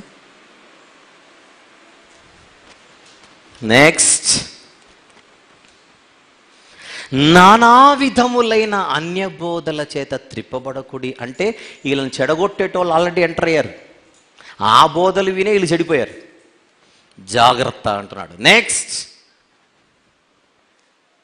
నెక్స్ట్ కాబట్టి మనం ఆయన నిందను భరించుచు శిబిరము వెలుపలికి ఆయన యొద్దకు వెళ్ళుదాము. భరిద్దాం. యేసుప్రభు కోసం కొద్ది రోజులు ఏమొచ్చినా భరిద్దాం. ఆయన దగ్గరికి వెళదాం. ఆయన దగ్గరున్నోళ్లతో ఎవడని చెప్తాడా మనం ఆయన దగ్గరికి వెళ్దామని? దగ్గరున్నోళ్ళకి చెప్పే మాటలు కాదు, దూరం అవుతున్నోళ్ళకి చెబుతున్న మాటలు ఇవి. నెక్స్ట్,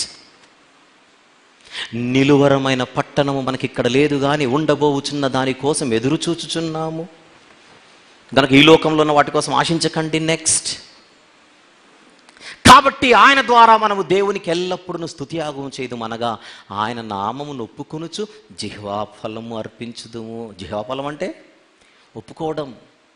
యేసు ప్రభు తప్ప నాకు ఇంకొకరు దిక్కులేరని ఒప్పుకోవడం హృదయపూర్వకంగా. ఆ విశ్వాసం లేదు ఇప్పుడు వీళ్ళకు. నెక్స్ట్,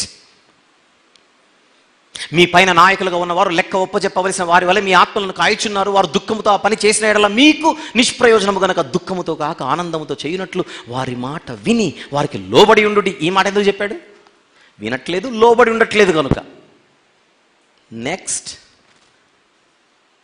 అది ఫైనల్ వచనం. ఆ మాట అందరు చదవండి. ఇప్పుడు ఆ మాట అందరు చదవండి. సహోదరులారా, మీకు సంక్షేపముగా వ్రాసి ఉన్నానంటే సబ్జెక్టు కొద్దిగా చెప్పాను, ఎందుకంటే ఎక్కించుకున్నంత సీన్ మీకు లేదని. మీకంటే మీకు కాదు, ఆయన అంటున్నాడు. సహోదరులారా, మీకు సంక్షేపముగా వ్రాసి ఉన్నాను గనుక ఈ హెచ్చరిక మాటను సహించుడని మిమ్మును వేడుకొనుచున్నానంటే 1వ అధ్యాయం నుంచి ఇంతవరకు చెప్పిందంతా వార్నింగ్.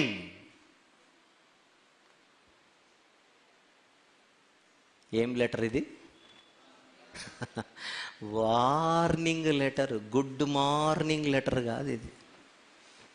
హలో హాయ్ అని చెప్పే లెటర్ కాదు, ఖబర్దార్ అని చెప్పే లెటర్ ఇది. నేను వార్నింగ్ ఇచ్చాను కానీ మీరు అర్థం చేసుకొని సహించండి అని వేడుకొనుచున్నాను. ఎందుకంటే మీ మంచి కోసమే అంటున్నాడు గ్రంథకర్త. ఆ హెబ్రీ పత్రికలో ఒక ముక్క పట్టుకొని ఏంటయ్యా మీరు చెప్పేది? ఏంటి చెప్పేది? హెబ్రీ పత్రిక మొత్తాన్ని పిండితే వచ్చే సారమే వార్నింగ్. బీ కేర్ఫుల్ అంటుంది పత్రిక. పరిశుద్ధతను నిర్లక్ష్యము చేస్తే తప్పించుకోలేరు, జాగ్రత్త. రక్షణను నిర్లక్ష్యము చేస్తే తప్పించుకోలేరు, జాగ్రత్త. ఎంత మోసం, ఎంత దగా, ఎంత అజ్ఞానం. అందుకే మనము రాజీ పడట్లా. We will not compromise. We will fight and continue to fight till the end. అందుకే కృపా సందేశాలు ఎప్పుడైపోతాయని ఇంతవరకు ఎవరు నన్ను అడగలేదు. ఒకవేళ అడిగితే నా ఆన్సర్ ఇది చెప్పలేనిది అంతే. ఎన్నైనా రావచ్చు, ఎన్నొచ్చినా రానివ్వండి, అన్ని నేర్చుకుంటాం. కృపా సందేశాల శీర్షికలో ఇది 22. పరిశుద్ధతను, టైటిల్ ఏమిటి? పరిశుద్ధులుగా ఉండుట మన బాధ్యత కాదా అన్న సబ్ టైటిల్లో ఇది 6వ భాగం. ఎక్స్క్యూజ్ మీ, ఈరోజు మీకు దీనికి ఇంకొక స్పెషల్ టైటిల్ ఇచ్చాను, చూపించది. హెబ్రీ పత్రికలోని ఉద్దేశం ఏమిటి? ఇది స్పెషల్ టైటిల్ దానికి. What is the purpose of Hebrews? అర్థమైందా పాయింట్? మీరు విని మర్చిపోతే కుదరదు. ఇదంతా ఇక్కడ పెట్టుకోవాలి. అప్పుడే మనము జాగ్రత్తగా ఉండి 10 మందిని జాగ్రత్త పరచగలము. ఫర్ యువర్ కైండ్ ఇన్ఫర్మేషన్, పరిశుద్ధులుగా ఉండుట మన బాధ్యత కాదా అన్న దానిలో ఇంతవరకు అయిపోయినవి 6. ఈ సబ్ టైటిల్పై మరొక భాగాన్ని మరొక వారం మాట్లాడుకుందాం. పరిశుద్ధులుగా ఉండుట మన బాధ్యత కాదా అన్న సబ్ టైటిల్పై 7వ భాగము కూడా మనం మాట్లాడుకోబోతాము. ఇంతవరకు మనం మాట్లాడుకుందారు. కృపా సందేశాల శీర్షికలో ఇది 22వది. ఇంకనూ మాట్లాడుకోవలసినవి అనేకములు కలవు. మాట్లాడుకుందాం. రాబోయే వారాలలో మరిన్ని సంగతులు మాట్లాడుకుందాం. ప్రార్థన చేసుకుందాం. ప్రేమగల తండ్రి, కృపగల దేవ, జీవం గల నాయన, పరిశుద్ధుడైన మహా గొప్ప దేవ, కృపా సందేశాల శీర్షికలో మరొక నూతనమైనటువంటి విషయాన్ని ఈరోజు మేము మాట్లాడుకున్నట్టుకు మీరు చూపిన అపారమైనటువంటి ప్రేమను బట్టి, ఇచ్చిన నడిపింపును బట్టి స్తుతులు చెల్లిస్తూ, ఎంత దారుణంగా వాక్యాన్ని వక్రీకరిస్తున్నారో మేము చూస్తున్నప్పుడు, ప్రభువా, వారి అజ్ఞానాన్ని తీసివేయమని, వారి ద్వారా తప్పుడు మార్గంలోనికి జారిపోతున్న వారిని కాపాడమని వేడుకొనొచ్చు. మాకు మీరు ఇస్తున్నటువంటి నడిపింపును బట్టి సమస్త మహిమ, ఘనత, ప్రభావాలు మీకే ఆరోపిస్తూ మమ్మును మేము తగ్గించుకొనొచ్చు. మీ ఎదుట మేము రిక్తులుగా ఎంచుకొనొచ్చు. యేసుక్రీస్తు ప్రభు యొక్క ఘనమైన నామములోనే ఈ ప్రార్థనా మనవులు మీకే సమర్పించి వేడుకొనొచ్చు పొందుకొని ఉన్నాము తండ్రి. ఆమెన్.